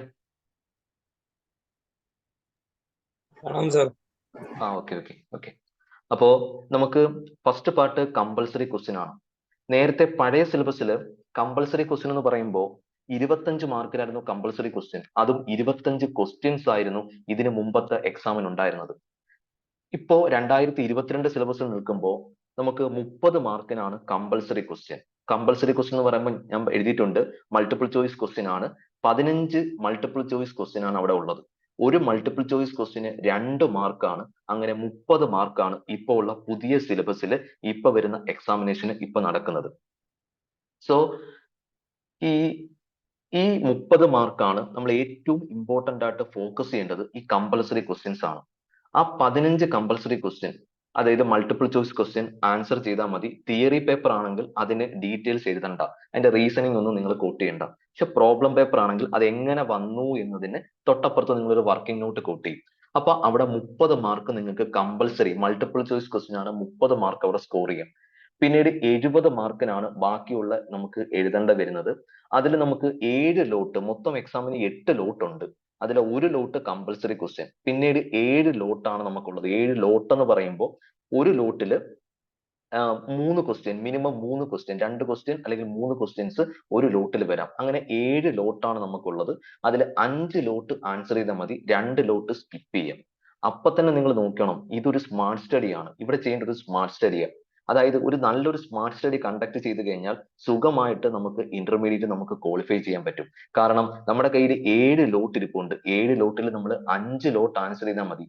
ആ 5 ലോട്ട് 2 ലോട്ട് നമുക്ക് സ്കിപ്പ് ചെയ്ത് കളയാം, നമുക്ക് ഒഴിവാക്കാം. അപ്പോ ആ രീതിയിൽ നമുക്ക് സിസ്റ്റമാറ്റിക്കലായിട്ട് ഏതൊക്കെ ക്വസ്റ്റ്യൻസ് ചെയ്യണം, ഏതൊക്കെ ലോട്ട് ആൻസർ ചെയ്യണം, ആ ഒരു ഡിസിഷൻ എടുത്ത് നമുക്ക് ഈ പറഞ്ഞിരിക്കുന്ന രീതിയിൽ വിൻ ചെയ്യാൻ പറ്റും. അപ്പൊ ഇതാണ് ക്വസ്റ്റ്യന്റെ ഇപ്പൊ ന്യൂ സിലബസിലെ ഈ കഴിഞ്ഞ എക്സാം തൊട്ട് വരയ്ക്കുന്ന പാറ്റേൺ. 15 മാർക്കാണ്, 15 ക്വസ്റ്റ്യൻസ് ആണ് കമ്പൽസറി ക്വസ്റ്റ്യൻ ആയിട്ടുള്ളത്. ഒരെണ്ണത്തിന് 2 മാർക്ക് വീതം 30 മാർക്കും ബാക്കി 70 മാർക്ക് ബാക്കിയുള്ള ഏരിയാസ് ആണ്. അതിലെ 7 ലോട്ട് ഉണ്ട്, അതിന് 5 ലോട്ട് ആൻസർ ചെയ്താൽ മതി ഈ രീതിയിൽ. ഇപ്പം ഞാൻ പേപ്പർ വാല്യൂ ചെയ്യുന്ന ഒരു വ്യക്തിയാണ്, പേപ്പർ വാല്യൂഷൻ എടുക്കുന്ന വ്യക്തിയാണ്. ഇപ്പൊ കഴിഞ്ഞ ദിവസവും ഇപ്പൊ വരാൻ പോകുന്ന റിസൾട്ടിന്റെ 23-ാം തീയതി വരുന്ന റിസൾട്ടിന്റെ പേപ്പർ വാല്യൂ ചെയ്ത് ഞാൻ അയച്ചിട്ട് ആണ് 2 ദിവസം കൊണ്ട് ഇങ്ങനെ നിൽക്കുന്നത്. അപ്പൊ ഞാൻ ആ പേപ്പർ വാല്യൂ ചെയ്യുമ്പോൾ ഞാനൊക്കെ ഏറ്റവും കൂടുതൽ ഇൻസ്റ്റിറ്റ്യൂട്ടിന്റെ പറയുന്നത്, ഞങ്ങളോടൊക്കെ പറയുന്നത്, ഈ 15 multiple choice question, 15 compulsory question അത് പക്കയാകുന്ന ഒരു കുട്ടി, ആ 15 കമ്പൽസറി ക്വസ്റ്റ്യനിൽ ഏകദേശം ഒരു 12 എണ്ണം എഴുതിയ കുട്ടി, 12 എണ്ണത്തിന് മാർക്ക് സെറ്റായി, 12 എണ്ണം കറക്റ്റ് ആൻസർ ആണ്. അങ്ങനെയുള്ള കുട്ടിയെ നമ്മൾ തൊട്ടപ്പുറത്ത് അത് തിയറീസും പ്രോബ്ലംസും ഒക്കെ എഴുതിയിട്ടുണ്ടെങ്കിൽ അതിനെ നമ്മൾ, അതായത് വലിയ രീതിയിലൊന്നും ഇല്ലെങ്കിലും ശരി, ആ കുട്ടീനെ നമ്മൾ പാസ്സാക്കുന്ന ഒരു സിറ്റുവേഷനിലേക്ക് നമ്മൾ പോകാറുണ്ട്. കാരണം ഒരു കുട്ടിക്ക് ഏറ്റവും സ്കോർ ചെയ്യാൻ, അല്ലെങ്കിൽ ഒരു മെറ്റീരിയൽ വായിച്ചാൽ മാത്രമേ ഈ 15 മൾട്ടിപ്പിൾ ചോയ്സ് ക്വസ്റ്റ്യൻ ആൻസർ ചെയ്യാൻ വേണ്ടി പറ്റൂ. ചുമ്മാ കയറി എയോ ബിയോ സിയോ ഡിയോ കയറി കറക്കി കുത്താൻ വേണ്ടി പറ്റത്തില്ല. അത് വ്യക്തമായിട്ട് ഐഡിയ ഉള്ള ഒരാളാണെങ്കിൽ, ടെക്സ്റ്റ് ഒരു തവണയെങ്കിലും വായിച്ചിട്ടുള്ള ഒരു വ്യക്തിയാണെന്നുണ്ടെങ്കിൽ ആ മൾട്ടിപ്പിൾ ചോയ്സ് ക്വസ്റ്റ്യൻ കറക്റ്റ് ആയിട്ട് ചൂസ് ചെയ്ത് ആൻസർ ചെയ്യാം. അങ്ങനെ ആ മൾട്ടിപ്പിൾ ചോയ്സ് ക്വസ്റ്റിന് 30 മാർക്കാ. ആ 30 മാർക്കും തൊട്ടപ്പുറത്ത് ഏതെങ്കിലും ഒരു തിയറിയോ പ്രോബ്ലം എഴുതി കഴിഞ്ഞാൽ തന്നെ 40 മാർക്കായി. സോ ഈ എക്സാം നിങ്ങൾ പാസ്സായി. ഇതാണ്, സിമ്പിൾ ആണ് CMA എന്ന് വിളിക്കുന്നത്. ഒരു സിസ്റ്റമാറ്റിക്കൽ വേയിൽ നിങ്ങൾ സ്റ്റഡി നടത്തിയാൽ നിങ്ങൾക്ക് വിൻ ചെയ്യാം. ഈ പറഞ്ഞിരിക്കുന്ന 15 മൾട്ടിപ്പിൾ ചോയ്സ് ക്വസ്റ്റ്യൻ ഉണ്ട്. ഈ 15 മൾട്ടിപ്പിൾ ചോയ്സ് ക്വസ്റ്റ്യൻ നിങ്ങൾ എങ്ങും പോണ്ട, നിങ്ങളുടെ മെറ്റീരിയലിൽ ഓരോ ചാപ്റ്റർ എൻഡ് ചെയ്യുന്നിടത്ത് 10-20 മൾട്ടിപ്പിൾ ചോയ്സ് ക്വസ്റ്റ്യൻ ഉണ്ട്. അത് നിങ്ങൾ ഒരു ദിവസം ഇരുന്ന് ഒന്ന് സ്പെൻഡ് ചെയ്ത് ഒന്ന് വർക്ക്ഔട്ട് ചെയ്താൽ മതി, സുഖമായിട്ട് 15 മൾട്ടിപ്പിൾ ചോയ്സ് ക്വസ്റ്റ്യൻ കിട്ടും. അപ്പൊ തന്നെ 30 മാർക്ക് നിങ്ങൾ സേഫ് ആയി. പിന്നീട് നിങ്ങൾ തന്നെ നിങ്ങളെ ക്ലാസ്സിൽ ചെയ്യുന്ന ഏതെങ്കിലും ഒരു പ്രോബ്ലമോ ഏതെങ്കിലും ഒക്കെ 2 തിയറീസോ എഴുതി കഴിഞ്ഞാലും നിങ്ങൾ ആ പേപ്പർ പാസ്സാവാനായിട്ട് പറ്റും. പാസ്സാവേണ്ട മാർക്കിനെ കുറിച്ചൊക്കെ പറയാം. അപ്പൊ ഇതാണ് ഒരു ക്വസ്റ്റ്യന്റെ പാറ്റേൺ ആയിട്ട് പറയാനുള്ളത്. ഇവിടെ നമുക്ക് ഒരു സബ്ജക്റ്റിന് പാസ്സാകാനുള്ള മാർക്ക് 40 മാർക്കാണ് ഒരു സബ്ജക്റ്റിന് പാസ്സാവാനുള്ളത്. അത് നിങ്ങൾക്ക് അറിയാമായിരിക്കാം. ഒരു സബ്ജക്റ്റിന് 40 മാർക്ക്. പക്ഷെ 40 മാർക്ക് കിട്ടിയാലും അഗ്രിഗേറ്റ് 50%, ആ ഗ്രൂപ്പിന് 50% കിട്ടണം. ഇപ്പൊ ഒരു ഗ്രൂപ്പിൽ ഇപ്പൊ 4 പേപ്പേഴ്സ് ആണെങ്കിൽ 4 പേപ്പേഴ്സ് ആണ്, അപ്പൊ 400 മാർക്കാണ് ഒരു ഗ്രൂപ്പിൽ നടക്കുന്നത്. അപ്പോ അവിടെ നമുക്ക് 50%, അതായത് 4 സബ്ജക്റ്റ് എന്ന് പറയുമ്പോൾ 40 മാർക്ക് വെച്ച് 4 സബ്ജക്റ്റ്, 4 16 160 മാർക്ക്. പക്ഷെ 200 മാർക്ക് കിട്ടിയെങ്കിൽ മാത്രമേ ആ ഗ്രൂപ്പ് പാസ്സാകാനായിട്ട് പറ്റൂ. അപ്പം ഇൻഡിവിജ്വൽ പേപ്പറിന് 40 വെച്ചും കൂടാതെ അഗ്രിഗേറ്റ് മൊത്തം മാർക്കിന്റെ 50% കിട്ടിയാൽ നിങ്ങൾ ആ ഗ്രൂപ്പ് പാസ്സായി. അപ്പോൾ ഒരു ഗ്രൂപ്പിൽ തന്നെ ഒരു 2 പേപ്പർ എടുത്ത് മോർ ഇമ്പോർട്ടന്റ് ആയിട്ട് നിങ്ങൾ പഠിച്ചു കഴിഞ്ഞാൽ അവിടെ നിങ്ങൾക്ക് ഒരു 50-ഓ 60-ഓ മാർക്കൊക്കെ നിങ്ങൾക്ക് ആ 2 പേപ്പറിന് സ്കോർ ചെയ്യാം. അപ്പൊ സുഖമായിട്ട് നിങ്ങൾക്ക് ആ ഗ്രൂപ്പ് പാസ്സാകാം. ഇനി എക്സംഷൻ എന്ന് വിളിക്കുന്ന ഒരു ഐറ്റം നമുക്ക് ഇവിടെ ഉണ്ട്. നിങ്ങൾ ഒരു ഗ്രൂപ്പ് എക്സാം എഴുതുവാണ്, അല്ലെങ്കിൽ നിങ്ങൾ ബോത്ത് എക്സാം എഴുതുവാണ്. നിങ്ങൾക്ക് ഏതെങ്കിലും ഒരു പേപ്പറിന് 60 മാർക്കിൽ കൂടുതൽ കിട്ടി, 60 മാർക്കിൽ കൂടുതൽ കിട്ടിയാൽ നിങ്ങൾ 60 മാർക്കിൽ കൂടുതൽ കിട്ടി. പക്ഷെ മറ്റുള്ള പേപ്പേഴ്സിനൊന്നും നിങ്ങൾക്ക് പിന്നെ പാസ്സാകാൻ പറ്റിയിട്ടില്ല, അല്ലെങ്കിൽ നിങ്ങൾക്ക് എക്സംഷന്റെ അടുത്ത് എത്തിയിട്ടില്ല എന്നുണ്ടെങ്കിലും നെക്സ്റ്റ് ടൈമിൽ നിങ്ങൾക്ക് ആ പേപ്പർ എഴുതണ്ട. 60 മാർക്കിൽ കൂടുതൽ കിട്ടിയ പേപ്പർ പിന്നീട് നിങ്ങൾക്ക് എഴുതണ്ട, ആ ഒരു സിറ്റുവേഷൻ ഉണ്ട്. അപ്പോൾ ഞാൻ പറഞ്ഞത്, നമുക്ക് ഒരു പേപ്പർ പാസ്സാകാൻ 40 മാർക്കാണ്. അപ്പോ ഞാനൊരു ഗ്രൂപ്പ് എഴുതുമ്പോൾ 40 മാർക്ക് വീതം 4 പേപ്പറിന് വേണം താനും. കൂടാതെ 200 മാർക്കാണ് നമുക്ക് അഗ്രിഗേറ്റ് വേണ്ടത്. എല്ലാ കുട്ടികളുടെയും, ഞാൻ എന്റെ 14 വർഷത്തെ ടീച്ചിങ് കരിയറിൽ ഞാൻ എനിക്ക് മനസ്സിലായ കാര്യം, മിക്ക കുട്ടികളും സബ്ജക്ട് ക്വാളിഫൈ ചെയ്യും, സബ്ജക്ട് എല്ലാം ക്വാളിഫൈ ചെയ്യും. കിട്ടുന്നത് അഗ്രിഗേറ്റ് കിട്ടത്തില്ല, 200 മാർക്ക് പിടിക്കാൻ പറ്റത്തില്ല. ചില കുട്ടികൾക്ക് ആ 200 അഗ്രിഗേറ്റ് ആണ് മിക്ക കുട്ടികളുടെയും പ്രശ്നം. അപ്പൊ അത് ചെയ്യേണ്ടതെന്ന് പറഞ്ഞാൽ ഒരു ഗ്രൂപ്പിലെ 2 പേപ്പർ, മോർ ഇമ്പോർട്ടന്റ് ആയിട്ടുള്ള 2 പേപ്പർ എടുത്ത് അത് ഡീറ്റെയിൽ ആയിട്ട് എക്സംഷനിൽ പുറത്ത് മാർക്ക് മേടിക്കുന്ന രീതിയിൽ പഠിക്കുക. ചില കുട്ടികൾക്ക് ചിലപ്പോൾ ഇൻട്രസ്റ്റിംഗ് ആയിട്ടുള്ള സബ്ജക്റ്റുകൾ കാണാം, ചില കുട്ടികൾക്കൊക്കെ ടാക്സ് ഒക്കെ ഇൻട്രസ്റ്റിംഗ് പേപ്പേഴ്സ് ആകാം, അല്ലെങ്കിൽ ലോ ഇൻട്രസ്റ്റിംഗ് പേപ്പേഴ്സ് ആകാം. അങ്ങനെയാണെങ്കിൽ ആ പേപ്പറിന് നല്ല രീതിയിൽ പഠിച്ച് അതിന് 60 മാർക്കിന് പുറത്ത് നിങ്ങൾക്ക് വാങ്ങിച്ചു കഴിഞ്ഞാൽ നിങ്ങൾക്ക് അതിന് എക്സംഷൻ പിടിക്കാം. അങ്ങനെ എക്സംഷൻ പിടിക്കുകയാണെങ്കിൽ, ഒരു 2 പേപ്പർ എക്സംഷൻ പിടിക്കുകയാണെങ്കിലും നിങ്ങൾക്ക് ആ ഗ്രൂപ്പ് നല്ല രീതിയിൽ പാസ്സാകാം. ഇൻ കേസ് നിങ്ങൾ എക്സംഷൻ പിടിച്ചു, പക്ഷെ നിങ്ങൾക്ക് സബ്ജക്റ്റ് ഫെയിൽ ആയി എങ്കിൽ ഈ പേപ്പർ നെക്സ്റ്റ് ടൈമിൽ നിങ്ങൾക്ക് എഴുതേണ്ട എക്സംഷൻ കിട്ടും. അതേപോലെ നമുക്ക് ക്യാരി ഫോർവേഡ് എന്ന് വിളിക്കുന്ന ഒരു ഓപ്ഷൻ ഉണ്ട്. അതായത് രണ്ട് ഗ്രൂപ്പ്, അതാണ് നിങ്ങളോട് ഞാൻ ബോത്ത് എഴുതാൻ വേണ്ടി ആദ്യം ഒന്ന് പ്രേരിപ്പിച്ചത്. എക്സാം ബോത്ത് ആണ് എഴുതുന്നെങ്കിൽ 8 പേപ്പർ 2 ഗ്രൂപ്പ് ഒരുമിച്ചിട്ടാണ് നിങ്ങൾ എക്സാം എഴുതുന്നതെങ്കിൽ നിങ്ങൾക്ക് ഒരു എക്സാമിന്, അതായത് ഫസ്റ്റ് ഗ്രൂപ്പിൽ നിങ്ങൾക്ക് ഒരു 210 മാർക്ക് കിട്ടി. തൊട്ടപ്പുറത്ത് സെക്കൻഡ് ഗ്രൂപ്പിൽ നിങ്ങൾ 4 പേപ്പേഴ്സും പാസ്സായി, പക്ഷെ അഗ്രിഗേറ്റിന് ഒരു 5 മാർക്കിന്റെ പ്രശ്നമുണ്ട്. അപ്പൊ ഇപ്പുറത്തുനിന്ന് ഇപ്പുറത്തേക്ക് ക്യാരി ഫോർവേഡ് ഒരു ഗ്രൂപ്പിൽ നിന്ന് അടുത്ത ഗ്രൂപ്പിലേക്ക് ക്യാരി ഫോർവേഡ് ചെയ്യാൻ പറ്റും. ആ ഒരു ഓപ്ഷൻ നമുക്ക് CMA-ക്കകത്തുണ്ട്. ആ ഒരു രീതിയിൽ കിട്ടും. അപ്പൊ അതുകൊണ്ടാണ് ഞാൻ നിങ്ങളോട് പറഞ്ഞത് ദാറ്റ് ഈസ് ബോത്ത് എഴുതി കഴിഞ്ഞാൽ ഇച്ചിരി അത്യാവശ്യം നമുക്ക് എല്ലാം പേപ്പേഴ്സും അങ്ങോട്ടും ഇങ്ങോട്ടും ഇന്റർകണക്റ്റഡ് ആണ്. നിങ്ങൾ ഫസ്റ്റ് ഗ്രൂപ്പിൽ പഠിക്കുന്ന കോസ്റ്റ് അക്കൗണ്ടിംഗ് ആണ് സെക്കൻഡ് ഗ്രൂപ്പിലേക്ക് മാനേജ്മെന്റ് അക്കൗണ്ടിംഗ് എന്ന് വിളിക്കുന്ന അഡ്വാൻസ്ഡ് ഏരിയ ആയിട്ട് വരുന്നത്. ഫസ്റ്റ് ഗ്രൂപ്പിൽ പഠിക്കുന്ന അക്കൗണ്ട്സ് സെക്കൻഡ് ഗ്രൂപ്പിലേക്ക് വരുമ്പോൾ അഡ്വാൻസ്ഡ് അക്കൗണ്ടിലേക്ക് വരും. അപ്പൊ അതുകൊണ്ട് തന്നെ രണ്ടും ഒരു സിമിലാരിറ്റി ആണ്. പേർപ്പസ് രണ്ട് ഗ്രൂപ്പും സിമിലാരിറ്റി ആണ്. അതുകൊണ്ട് തന്നെ ബോത്തിന് വേണ്ടി പ്രിപ്പയർ ചെയ്ത് ബോത്ത് പഠിച്ചാൽ നിങ്ങൾക്ക് പെട്ടെന്ന് തന്നെ നിങ്ങളുടെ കരിയർ നിങ്ങൾക്ക് സെറ്റ് ആക്കാനായിട്ട് സാധിക്കും. ഇനി ഞാൻ പറഞ്ഞിട്ടുണ്ടായിരുന്നു, മനോജ് സാർ തന്നെ തുടക്കത്തിൽ പറഞ്ഞിട്ടുണ്ടായിരുന്നു, ഈ വരുന്ന എക്സാമിന് കൂടെ ലോക്ക് എക്സംഷൻ ഉണ്ട്. കാറ്റ് കഴിഞ്ഞ കുട്ടികൾക്ക് ലോ പേപ്പർ എഴുതണ്ട. ദെൻ അത് കഴിഞ്ഞ ശേഷം ഡിസംബർ 2024 എക്സാമിലേക്ക് പോകുമ്പോഴത്തേക്കും ആ കുട്ടികൾക്ക് ലോ പേപ്പർ എഴുതേണ്ട സിറ്റുവേഷൻ വരും. അപ്പൊ ഇപ്പൊ കിട്ടിയിരിക്കുന്ന ഒരു ഗോൾഡൻ ചാൻസ് ആണ്. ആ 3 പേപ്പർ മാത്രം എഴുതി വേണമെന്നുണ്ടെങ്കിൽ നിങ്ങൾക്ക് മുമ്പോട്ടേക്ക് പോകാം. ആ ഒരു സിറ്റുവേഷൻ ഇപ്പൊ നിങ്ങൾക്ക് ഉണ്ട്. നമ്മുടെ എക്സാമിന്റെ ഡേറ്റും എക്സാമിന്റെ റിസൾട്ടും നിങ്ങളുടെ ഇപ്പോ കാറ്റിന് ചെറിയൊരു പ്രശ്നങ്ങൾ വന്നു. അതായത് അതിന്റെ ഓൺലൈൻ പ്ലാറ്റ്ഫോം കൊടുത്തതിനകത്ത് ചെറിയൊരു പ്രശ്നമാണ് ഇപ്പൊ കാറ്റിന് നിങ്ങൾ ഫേസ് ചെയ്തത്. ആ ഒരു ഫേസ് ചെയ്ത വിഷയം നമുക്കിപ്പോ ഇന്റർമീഡിയറ്റ് ഇല്ല. CMA ഇന്റർമീഡിയറ്റില് മുൻകൂട്ടി തന്നെ ഡേറ്റും അതിന്റെ റിസൾട്ടും ഡിക്ലെയർ ചെയ്തിട്ടുണ്ട്. ഇപ്പൊ പക്കയാണ്. നമുക്ക് എക്സാമിന്റെ ഡേറ്റ് നമുക്ക് വർഷത്തിൽ 2 പ്രാവശ്യമാണ് എക്സാം നടക്കുന്നത്. ഒന്ന് ജൂണിലും തൊട്ടപ്പുറത്ത് ഡിസംബറിലുമാണ് എക്സാം നടക്കുന്നത്. ജൂൺ 10-ാം തീയതി തന്നെ, ജൂൺ 10-ാം തീയതി കറക്റ്റ് എക്സാം നടക്കും.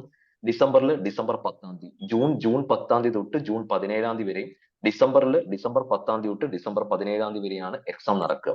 എക്സാമിന്റെ റിസൾട്ടിന്റെ ഡേറ്റ് പക്കയായിട്ട് ഇൻസ്റ്റിറ്റ്യൂട്ട് അനൗൺസ് ചെയ്തിട്ടുണ്ട്. റിസൾട്ടിന്റെ ഡേറ്റ് ജൂണിൽ എക്സാം വരുന്നത് 23 ഓഗസ്റ്റിലും ഡിസംബറിൽ എക്സാം വരുന്നത് 23 ഫെബ്രുവരിയിലുമാണ്. ഈ വരുന്ന, ഇപ്പൊ നമ്മൾ ഫെബ്രുവരി മാസം നിൽക്കുന്ന ഈ ഫെബ്രുവരിയിൽ നമ്മുടെ എക്സാമിന്റെ റിസൾട്ട് ഇപ്പോൾ പബ്ലിഷ് ചെയ്യും. ഈ ഒരു രീതിയിലാണ് നമ്മുടെ എക്സാമിന്റെ ഷെഡ്യൂൾ. അപ്പോ നിങ്ങളിപ്പോ എഴുതാൻ പോകുന്നത്, ഇപ്പൊ ഞാൻ പറഞ്ഞില്ലേ, കാറ്റിന്റെ എക്സംഷൻ ക്ലെയിം ചെയ്യുന്ന ആൾക്കാർ ഇപ്പൊ ജൂൺ 10-ാം തീയതി നടക്കുന്ന എക്സാമിൽ നിങ്ങൾ അറ്റൻഡ് ചെയ്യും. അതിന്റെ റിസൾട്ട് 23 ഓഗസ്റ്റിൽ വരും. സോ തൊട്ടപ്പുറത്ത് അല്ല എന്നുണ്ടെങ്കിൽ നിങ്ങൾ ബോത്തിന് വേണ്ടി പ്രിപ്പയർ ചെയ്യുന്നു. 2 ഗ്രൂപ്പ് ഒരുമിച്ച് പഠിച്ച് ഡിസംബർ 10-ന് എക്സാം എഴുതുന്നു.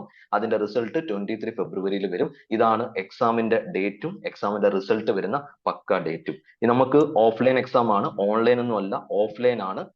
നമുക്ക് സെന്റർ ഉണ്ട്. നമുക്ക് കൊല്ലത്ത്, തിരുവനന്തപുരത്ത് സെന്റർ ഉണ്ട്. ദെൻ കൊല്ലത്ത് സെന്റർ ഉണ്ട്. പിന്നീട് നമുക്ക് കോട്ടയത്താണ്, പിന്നീട് എറണാകുളം, പിന്നീട് തൃശ്ശൂര്, പിന്നീട് കോഴിക്കോട്. ഇങ്ങനെയാണ് കേരളത്തിലെ 5 സെന്റേഴ്സ് നിൽക്കുന്നത്. നമുക്ക് കൊല്ലത്ത് BMC എന്ന് പറയുന്ന കോളേജ് ഉണ്ട്. അവിടുത്തെ ഒബ്സർവർ കൂടിയാണ് ഞാൻ.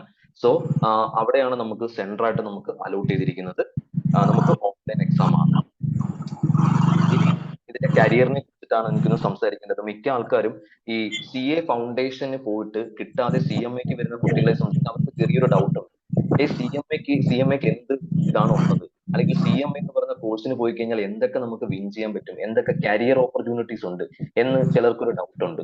അപ്പൊ നമ്മുടെ കരിയർ ഓപ്പർച്യൂണിറ്റിയെ കുറിച്ചിട്ട് ഒന്ന് വിശാലമായിട്ട് സംസാരിക്കുകയാണ് നെക്സ്റ്റ് വേ. അപ്പോ CMA ഇന്റർമീഡിയറ്റ് പാസ്സായി 15 മാസം ആർട്ടിക്കിൾഷിപ്പ് കഴിഞ്ഞ് ഫൈനൽ ക്വാളിഫൈ ചെയ്ത് കഴിഞ്ഞാൽ നമ്മുടെ ഇൻസ്റ്റിറ്റ്യൂട്ടിന്റെ ക്യാമ്പസ് പ്ലേസ്മെന്റ് നമുക്ക് പ്രൊവൈഡ് ചെയ്യും. നമുക്ക് നമ്മുടെ കരിയർ സെറ്റ് ആക്കാൻ പറ്റുന്നത് 3 രീതിയിലാണ്. ഒന്നുകിൽ നമുക്ക് സർവീസ്, അല്ലെങ്കിൽ പ്രാക്ടീസ്, അല്ലെങ്കിൽ സ്റ്റാർട്ടപ്പ് നടത്താം. ഇപ്പൊ സർവീസ് എന്ന് പറയുമ്പോൾ നമുക്ക് ഇൻഡസ്ട്രിയിൽ ഏതെങ്കിലും ഒരു കമ്പനിയിൽ പോയിട്ട് നമുക്ക് വർക്ക് ചെയ്യാം. എംപ്ലോയി ബേസിൽ ആ കമ്പനിയിൽ നമുക്ക് ആ ഇൻഡസ്ട്രിയിൽ വർക്ക് ചെയ്യാം. നമുക്ക് CMA-ക്ക് ജോബ് ഓപ്പർച്യൂണിറ്റി എന്ന് പറയുമ്പോൾ വിശാലമാണ്. എന്ന് പറഞ്ഞാൽ ഇപ്പൊ നമ്മൾ നിൽക്കുന്നത് ഏറ്റവും മോർ കോമ്പറ്റേറ്റീവ് വേൾഡിലും AI എന്ന് വിളിക്കുന്ന ടെക്നോളജി യുഗത്തിലുമാണ് നമ്മളിപ്പോ താമസിക്കുന്നത്. അപ്പോ ഈ ഒരു ടെക്നോളജി യുഗത്തില് കോസ്റ്റ് അക്കൗണ്ടന്റ് എന്ന് പറയുമ്പോൾ ഒരുപാട് ഓപ്പർച്യൂണിറ്റി ഉണ്ട്.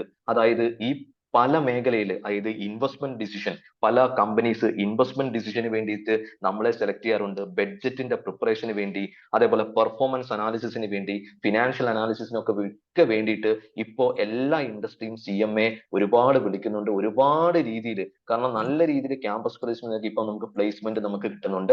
ഒന്നുകിൽ ഇൻഡസ്ട്രി മേഖലയിൽ നമുക്ക് വരാം, അതായത് ഒരു കമ്പനിയിൽ നമുക്ക് വർക്ക് ചെയ്യാം, മാനുഫാക്ചറിങ് കമ്പനിയിലോ ഒരു സർവീസ് പ്രൊവൈഡ് ചെയ്യുന്ന കമ്പനിയിലോ നമുക്ക് വർക്ക് ചെയ്യാം. അല്ലെങ്കിൽ എന്നെ പോലെ അക്കാദമിക് ഏരിയയിലേക്ക് വരാം. ഞാനിപ്പോ 14 വർഷം കൊണ്ട് ടീച്ചിങ് ഫീൽഡ് ആണ്. ഇതിന്റെ കൂടെ ഞാൻ പ്രാക്ടീസിങ് ചെയ്യുന്നുണ്ട്, പ്രാക്ടീസിങ് കോസ്റ്റ് അക്കൗണ്ടന്റ് ആണ് ഞാൻ. 14 വർഷം ഞാൻ ഈ ടീച്ചിങ് ഫീൽഡിൽ വന്നപ്പോൾ എനിക്ക് മനസ്സിലായ കാര്യം, ടീച്ചിങ്ങിൽ നല്ല രീതിയിൽ പേയ്മെന്റ് കിട്ടും, പിന്നെ കരിയർ നല്ല രീതിയിൽ നമുക്ക് സെറ്റ് ആക്കാൻ പറ്റും, നല്ല രീതിയിൽ നമുക്കൊരു ഒരു ഒരു എന്താ പറയാ, പിന്നെ നമുക്ക് തന്നെ ഒരു സാറ്റിസ്ഫാക്ഷൻ കിട്ടുന്ന ഒരു രീതിയാണ് അക്കാദമിക് ഏരിയ. അക്കാദമിക് ഏരിയയിലേക്ക് വരാം. അക്കാദമിക് ഏരിയ വരുമ്പോൾ നിങ്ങൾക്ക് ഒരു ഇതുണ്ട്, സാറേ കോളേജിൽ പഠിപ്പിക്കാൻ പറ്റുമോ എന്നൊരു ഡൗട്ട് നിങ്ങൾ ചോദിക്കും. പഠിപ്പിക്കാൻ പറ്റും. CMA കഴിഞ്ഞു കഴിഞ്ഞാൽ നമുക്ക് UGC നെറ്റ് എഴുതാം. നിങ്ങൾക്ക് അറിയാം, ഒരു കോളേജിൽ പഠിപ്പിക്കണമെന്നുള്ള ബേസിക് ക്വാളിഫിക്കേഷൻ UGC നെറ്റ് ആണ്.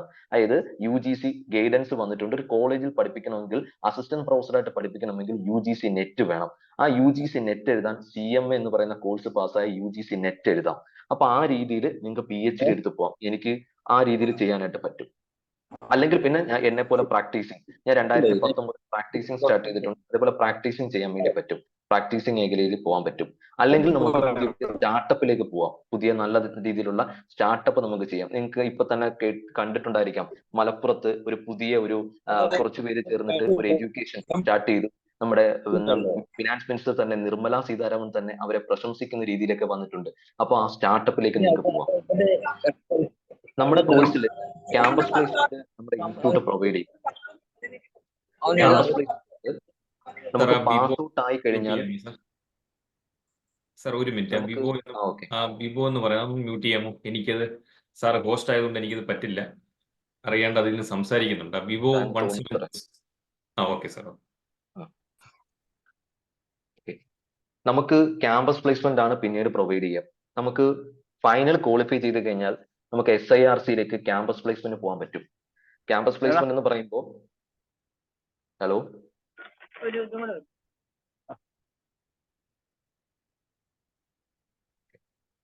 നമുക്ക് SIRC-യിലേക്ക് ക്യാമ്പസ് പ്ലേസ്മെന്റ് ഉണ്ട്. നമുക്ക് ആദ്യം ക്യാമ്പസ് പ്ലേസ്മെന്റ് പ്രൊവൈഡ് ചെയ്യുന്നത് SIRC ആണ്. നമ്മുടെ ചെന്നൈയിലാണ് നമ്മുടെ SIRC. ആദ്യം നമുക്ക് ചാപ്റ്റേഴ്സ് ആണുള്ളത്, ഏറ്റവും ഗ്രൗണ്ടിൽ ചാപ്റ്റേഴ്സ് ആണ്. ചാപ്റ്റർ കഴിഞ്ഞാൽ പിന്നെ SIRC, പിന്നെ അവിടുന്ന് സെൻട്രൽ കൗൺസിൽ ആണ്. നമുക്ക് SIRC ക്യാമ്പസ് പ്ലേസ്മെന്റ് പ്രൊവൈഡ് ചെയ്യും. CMA-കാരന് വിശാലമായിട്ട് മാനുഫാക്ചറിങ് കമ്പനീസ് തുറന്നു കിടപ്പുണ്ട്. നമ്മുടെ ഇന്ത്യയിലുള്ള മാനുഫാക്ചറിങ് കമ്പനീസിനെ, ഇന്ത്യയിലുള്ള പൊതുമേഖലാ സ്ഥാപനങ്ങൾ, ഗവൺമെന്റ് സ്ഥാപനങ്ങളെല്ലാം 3 കാറ്റഗറി ആയിട്ട് ഡിവൈഡ് ചെയ്തിട്ടുണ്ട്. മഹാരത്ന, നവരത്ന, മിനിരത്ന എന്ന് വിളിക്കുന്ന 3 കാറ്റഗറി ഉണ്ട്. നിങ്ങൾക്ക് ഇപ്പൊ എന്റെ പിക്ചറിൽ കാണാം, എന്റെ സ്ലൈഡ് കാണാമെന്ന് എനിക്ക് തോന്നുന്നു. എന്റെ പിക്ചറിൽ ഇപ്പൊ നിങ്ങൾക്ക് കാണാം, മഹാരത്ന, നവരത്ന, മിനിരത്ന എന്ന് വിളിക്കുന്ന കമ്പനീസ് ഉണ്ട്. ഈ കമ്പനീസ് ആണ് അവിടെ ക്യാമ്പസ് പ്ലേസ്മെന്റ് നിങ്ങളുടെ മുമ്പിൽ വരുന്നത്. നമ്മുടെ സ്വപ്നം എന്ന് പറഞ്ഞാൽ ഏതെങ്കിലുമൊക്കെ ഒരു നല്ലൊരു മൾട്ടിനാഷണൽ കമ്പനിയിൽ, അല്ലെങ്കിൽ മഹാരത്ന കമ്പനിയിൽ ഏകദേശം ഒരു വർഷം തന്നെ ഏകദേശം ഒരു 16 ലക്ഷം 18 ലക്ഷം രൂപയൊക്കെ CTC കിട്ടത്തക്ക രീതിയിൽ. CTC എന്നാണ് നമ്മുടെ പേയ്മെന്റ് പറയുക. CTC എന്ന് പറഞ്ഞാൽ full form cost to company എന്നാണ്. ഇപ്പോൾ നമ്മളെ ഒരു മഹാരത്ന കമ്പനി നമ്മളെ സെലക്ട് ചെയ്യുക ക്യാമ്പസ് പ്ലേസ്മെന്റിൽ, അപ്പോഴത്തേക്കും നമുക്ക് ഒരു ബേസിക് പാറ്റേൺ, നമുക്കൊരു പേയ്മെന്റ് സ്റ്റൈൽ ഉണ്ട്. ഏകദേശം ഒരു 18 ലക്ഷം രൂപ CTC പറയും. ഏകദേശം കയ്യിൽ 18 ലക്ഷം എന്ന് പറയുമ്പോൾ ഒരു മാസം തന്നെ കയ്യിൽ ഏകദേശം 1,25,000 1,30,000 രൂപ കയ്യിൽ കിട്ടത്തക്ക രീതി.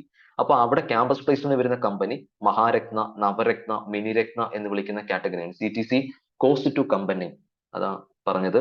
അപ്പോ ഒരു പ്രൊഫഷണൽസിനെയൊക്കെ നമ്മളൊരു കമ്പനിയിൽ സെലക്ട് ചെയ്യുമ്പോൾ ഈ CTC ബേസിലാണ് നമ്മൾ പേയ്മെന്റ് പറയുക. അപ്പൊ ആ രീതിയിൽ ക്യാമ്പസ് പ്ലേസ്മെന്റ് ആണ് നമ്മുടെ ഏറ്റവും പ്രധാനപ്പെട്ട ലക്ഷ്യം.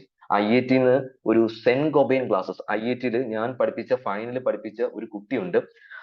അവന് കിട്ടിയിരിക്കുന്നത് അലൻ എന്നാണ് പേര്. അലന് 2018 കോവിഡ് വരുന്നതിനും പ്രളയം വരുന്നതിനും തൊട്ട് മുമ്പുള്ള ക്യാമ്പസ് പ്ലേസ്മെന്റിൽ എല്ലാ വണ്ടിയുടെ ഫ്രണ്ട് മെയിൻ ഗ്ലാസ് ഉണ്ടാക്കുന്ന സെന്റ് ഗോബൈൻ ഗ്ലാസസ് എന്ന് വിളിക്കുന്ന കോമ്പറ്റീഷൻ ഇല്ലാത്ത ഒരു കമ്പനി ഉണ്ട്. ആ കമ്പനിയിലാണ് ഈ അലന്, IIT-ന്ന് പാസ് ഔട്ട് ആയ ഫൈനൽ ക്വാളിഫൈ ചെയ്ത കുട്ടിയാണ്. ഫസ്റ്റ് ചാൻസിൽ CMA ഫൈനൽ ബോത്ത് അടിച്ച് പാസ്സായി അലൻ പോയി. അലന് കിട്ടിയ ക്യാമ്പസ് പ്ലേസ്മെന്റ് കിട്ടിയത് 16,50,000 രൂപയാണ് അണ്ടർ CTC ആയിട്ട് അവിടെ ക്ലെയിം ചെയ്യാൻ പറ്റിയത്.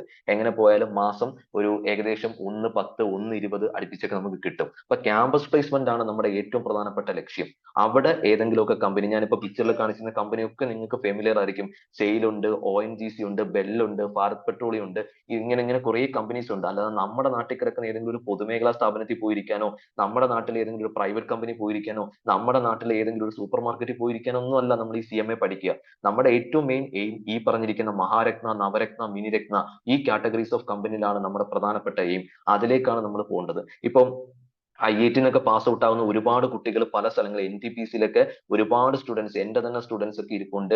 അതേപോലെ തന്നെ ബെല്ലിൽ നമുക്ക് ഏറ്റവും കൂടുതൽ നല്ല പ്ലേസ്മെന്റ് കിട്ടുന്ന ഒരു സ്ഥലമാണ് ബെല്ല്. അതേപോലെ ITC, കോൾ ഇന്ത്യ, വേദാന്ത എന്നൊക്കെ വിളിക്കുന്ന മഹാരത്ന കമ്പനീസ് ഉണ്ട്. അതൊക്കെ വഴിയെ നമുക്ക് പറയാം. സോ ഇതിവിടേക്കാണ് നമ്മുടെ പ്രധാനപ്പെട്ട പ്ലേസ്മെന്റ് ആയിട്ട് വരുന്നത്. അപ്പൊ നമ്മൾ ആദ്യത്തെ ഫസ്റ്റ് ടൈം പാസ് ഔട്ട് ആയി കഴിഞ്ഞാൽ നമ്മൾ നേരെ ചെന്നൈ മെയിൽ കയറി നമ്മൾ നേരെ ചെന്നൈക്ക് പോകും. ചെന്നൈക്ക് പോയി കഴിഞ്ഞാൽ നമ്മൾ ക്യാമ്പസ് പ്ലേസ്മെന്റ് അറ്റൻഡ് ചെയ്യും. ക്യാമ്പസ് പ്ലേസ്മെന്റ് അറ്റൻഡ് ചെയ്ത് ക്യാമ്പസ് പ്ലേസ്മെന്റ് നമ്മൾ വിൻ ചെയ്യും. ഇനി ഇൻ കേസ് ഒരു കുട്ടി ക്യാമ്പസ് പ്ലേസ്മെന്റ് പോയിട്ട് വിൻ ചെയ്യാൻ പറ്റുന്നില്ല, ഇനി നാട്ടിലേക്ക് വരിക, ക്യാമ്പസ് പ്ലേസ്മെന്റ് ചിലപ്പോൾ ക്ലിക്ക് ആവുന്നില്ല, ഒന്നും പേടിക്കേണ്ട.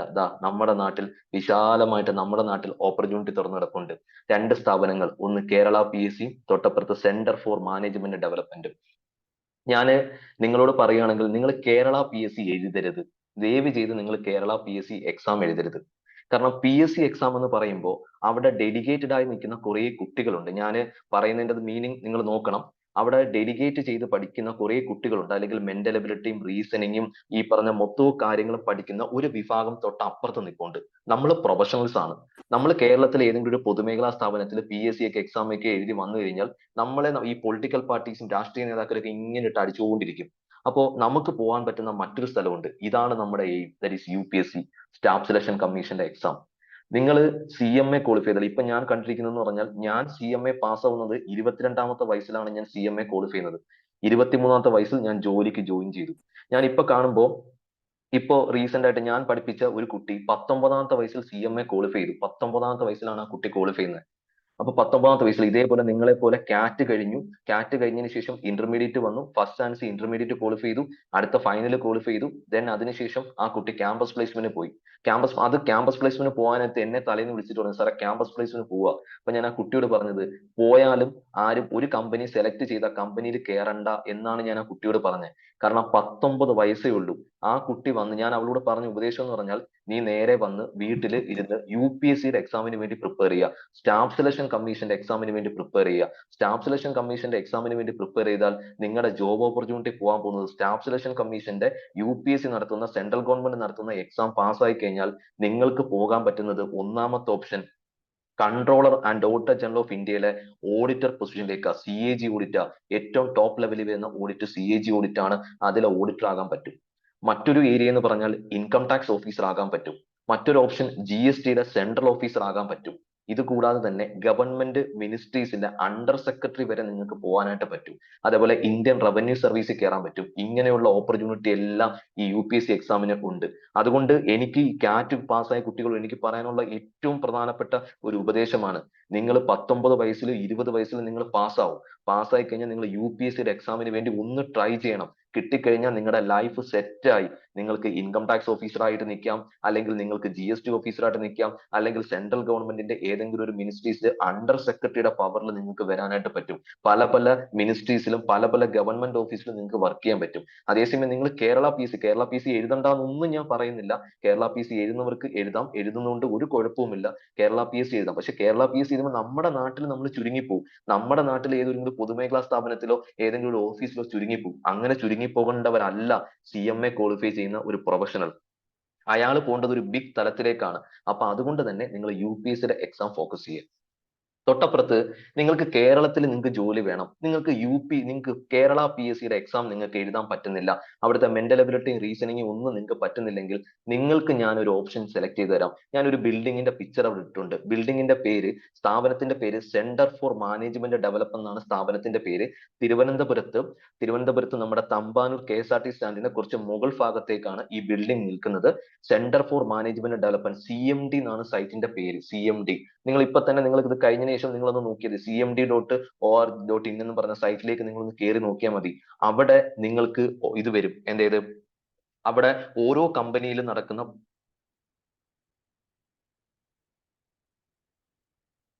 ഹലോ കട്ടായോ സാറേ? സാർ ഇല്ല സാർ, ഓക്കെ ആണ്. ഓക്കെ ആണോ? എന്തെന്തോ പറ്റി. നോക്കിട്ടെ സാർ. ആ പ്രസന്റേഷൻ പോയില്ലേ സാർ ഇപ്പം? ഇപ്പം ഓക്കെ. നേരത്തെ സ്ക്രീൻ ഷെയറിംഗ് പോയിരുന്നു. അല്ലേ?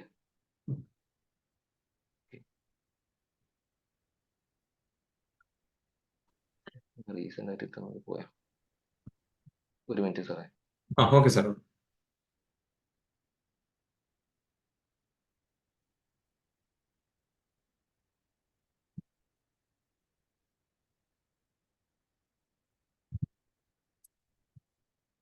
ഓക്കെ സാറേ, കാണാമോ സാറേ? ഓക്കെ ആണ് സാർ. ഓക്കെ. സാറേ കേരള PSCയുടെ അതല്ലേ സാറേ പിക്ചറിൽ നിൽക്കുന്നത്? അത് തന്നെ അത് തന്നെ അത് തന്നെ ഓക്കെ ഓക്കെ. സാറേ മൂവ് ചെയ്യുന്നുണ്ടോ നോക്കണേ. മൂവ് ചെയ്തില്ലേ? മൂവ് ചെയ്യുന്നുണ്ട്. ഓക്കെ ആണ്. അപ്പൊ ഞാൻ പറഞ്ഞത് സെന്റർ ഫോർ മാനേജ്മെന്റ് ഡെവലപ്പ് എന്ന് പറഞ്ഞ് നമ്മുടെ കേരള ഗവൺമെന്റ് ഫോം ചെയ്തിരിക്കുന്ന ഒരു ഏജൻസി ഉണ്ട്. ഇവിടെ ചില ഏരിയാസിൽ ചില എക്സ്പേർട്ടുകളെ വേണം. ഇപ്പൊ PSC എക്സാം എഴുതി വരുമ്പോൾ അവിടെ നമുക്ക് ഈ പറഞ്ഞിരിക്കുന്ന എക്സാം പാസ്സായി അല്ലെങ്കിൽ ഈ പറഞ്ഞിരിക്കുന്ന എക്സാം അറ്റൻഡ് ചെയ്ത് വരുന്ന കുട്ടികളായിരിക്കും വരുന്നത്. പക്ഷെ കുറച്ചും കൂടെ ക്വാളിറ്റി ഉള്ള എബിലിറ്റി ഉള്ള ആൾക്കാരെ വേണം. സെന്റർ ഫോർ മാനേജ്മെന്റ് ഡെവലപ്മെന്റിൽ നോട്ടിഫിക്കേഷൻ വരും. ഡയറക്റ്റ് ഇന്റർവ്യൂ ആണ്, റിട്ടേൺ എക്സാമോ ഒന്നുമില്ല. നാളെ നിങ്ങൾ CMA പാസ്സായിട്ട് ഈ സൈറ്റിൽ കയറിയിട്ട് ചെക്ക് ചെയ്ത് നോക്കിയാൽ മതി. അവിടെ വേക്കൻസീസ് റിപ്പോർട്ട് ചെയ്യും. ആ വേക്കൻസീസ് നിങ്ങൾക്ക് കയറാൻ പറ്റും, അത് എടുക്കാൻ പറ്റും. ഞാൻ കഴിഞ്ഞ ദിവസം ഒരു മാസങ്ങൾക്ക് മുമ്പ് ഞാനൊരു പെൺകുട്ടിയോട് ഞാൻ ഈ സെന്റർ ഫോർ മാനേജ്മെന്റ് ഡെവലപ്മെന്റിനെ കുറിച്ച് പറഞ്ഞു. ആ പെൺകുട്ടി, ഇത് ഞാൻ പഠിപ്പിച്ച തന്നെ ഒരു പെൺകുട്ടിയാ. ആ പെൺകുട്ടി സെന്റർ ഫോർ മാനേജ്മെന്റ് ഡെവലപ്മെന്റ് എന്ന് പറയുന്ന സൈറ്റ് നിരന്തരം നോക്കിക്കൊണ്ടിരുന്നു. അപ്പോഴാണ് അതിനകത്ത് ഒരു ദിവസം കേരള വേൾഡൂർ ന്യൂസ് പ്രിന്റ് ഫാക്ടറി എന്ന് പറഞ്ഞൊരു ഫാക്ടറി ഉണ്ട്. നമ്മുടെ സെൻട്രൽ ഗവൺമെന്റ് സ്ഥാപനമായിരുന്നു. നമ്മുടെ കോട്ടയത്ത് സെൻട്രൽ ഗവൺമെന്റ് വിൽക്കാൻ വെച്ചിരുന്ന കേരള വേൾഡൂർ ന്യൂസ് പ്രിന്റ് ഫാക്ടറി എന്ന് പറയുന്ന ഫാക്ടറി ഇപ്പൊ അറ്റ് പ്രസന്റ് കേരള ഗവൺമെന്റ് ഏറ്റെടുത്തു. ആ ഫാക്ടറിയിൽ ഫിനാൻസ് മാനേജറിന്റെ വേക്കൻസി ഉണ്ടായിരുന്നു. ആ കുട്ടി അപ്ലൈ ചെയ്തു, ഫിനാൻസ് മാനേജർ. അതിന്റെ ദൈവം സഹായിച്ച് ആ കുട്ടി മാത്രമേ ആപ്ലിക്കേഷൻ സബ്മിറ്റ് ചെയ്തുള്ളൂ. ഒരൊറ്റ ആപ്ലിക്കേഷനെ വന്നുള്ളൂ. ഇന്റർവ്യൂ പോലും ഇല്ലാതെ ആ കുട്ടിയെ സെലക്ട് ചെയ്തു. ഇപ്പൊ ആ കുട്ടി അവിടുത്തെ ഫിനാൻസ് മാനേജറായിട്ട് വർക്ക് ചെയ്യുക. അപ്പൊ ഇങ്ങനെയുള്ള കാര്യങ്ങളൊക്കെ നോക്കുക. അതേപോലെ UPSCയുടെ എക്സാംസിന് വേണ്ടി പ്രിപ്പയർ ചെയ്യുക. പിന്നീട് നമുക്ക് പോകാൻ സാധിക്കുന്ന പ്രധാനപ്പെട്ട മേജർ ഏരിയ പറഞ്ഞില്ലേ, നമ്മുടെ ഏരിയ വിശാലമാണ്. നമുക്ക് മാത്രം ചെയ്യാൻ സാധിക്കുന്ന ഓഡിറ്റ് ഉണ്ട്. ചാർട്ടേഡ് അക്കൗണ്ടന്റ് സ്റ്റാറ്റ്യൂട്ടറി ഓഡിറ്റ് എന്ന് വിളിക്കുന്ന ഫിനാൻഷ്യൽ ഓഡിറ്റ് ചെയ്യാൻ പറ്റുമെങ്കിൽ നമുക്ക് മാത്രം ചെയ്യാൻ പറ്റുന്നത് കോസ്റ്റ് ഓഡിറ്റ് എന്ന് വിളിക്കുന്ന ഐറ്റം ഉണ്ട്. കോസ്റ്റ് ഓഡിറ്റ് നമുക്ക് ചെയ്യാം.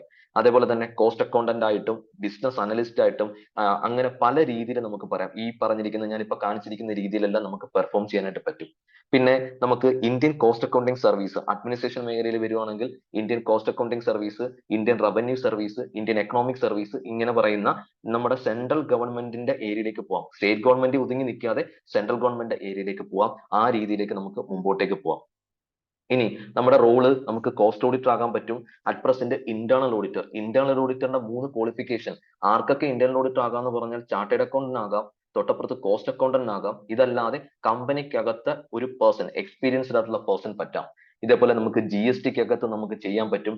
ഇൻസോൾവൻസി പ്രൊഫഷണൽസ് ആയിട്ട് നമുക്ക് ആക്ട് ചെയ്യാം. ടാക്സ് കൺസൾട്ടൻസ് ആയിട്ടോ പ്രാക്ടീഷണർ ആയിട്ടോ ഒക്കെ ആക്ട് ചെയ്യാൻ പറ്റുന്ന രീതിയാണ് നമുക്കുള്ളത്. അപ്പൊ ഈ രീതിയിലെല്ലാം നമുക്ക് നമ്മുടെ പ്രൊഫഷനിൽ ഓപ്പർച്യൂണിറ്റീസ്, വിശാലമായിട്ട് ഓപ്പർച്യൂണിറ്റീസ് കിടപ്പുണ്ട്.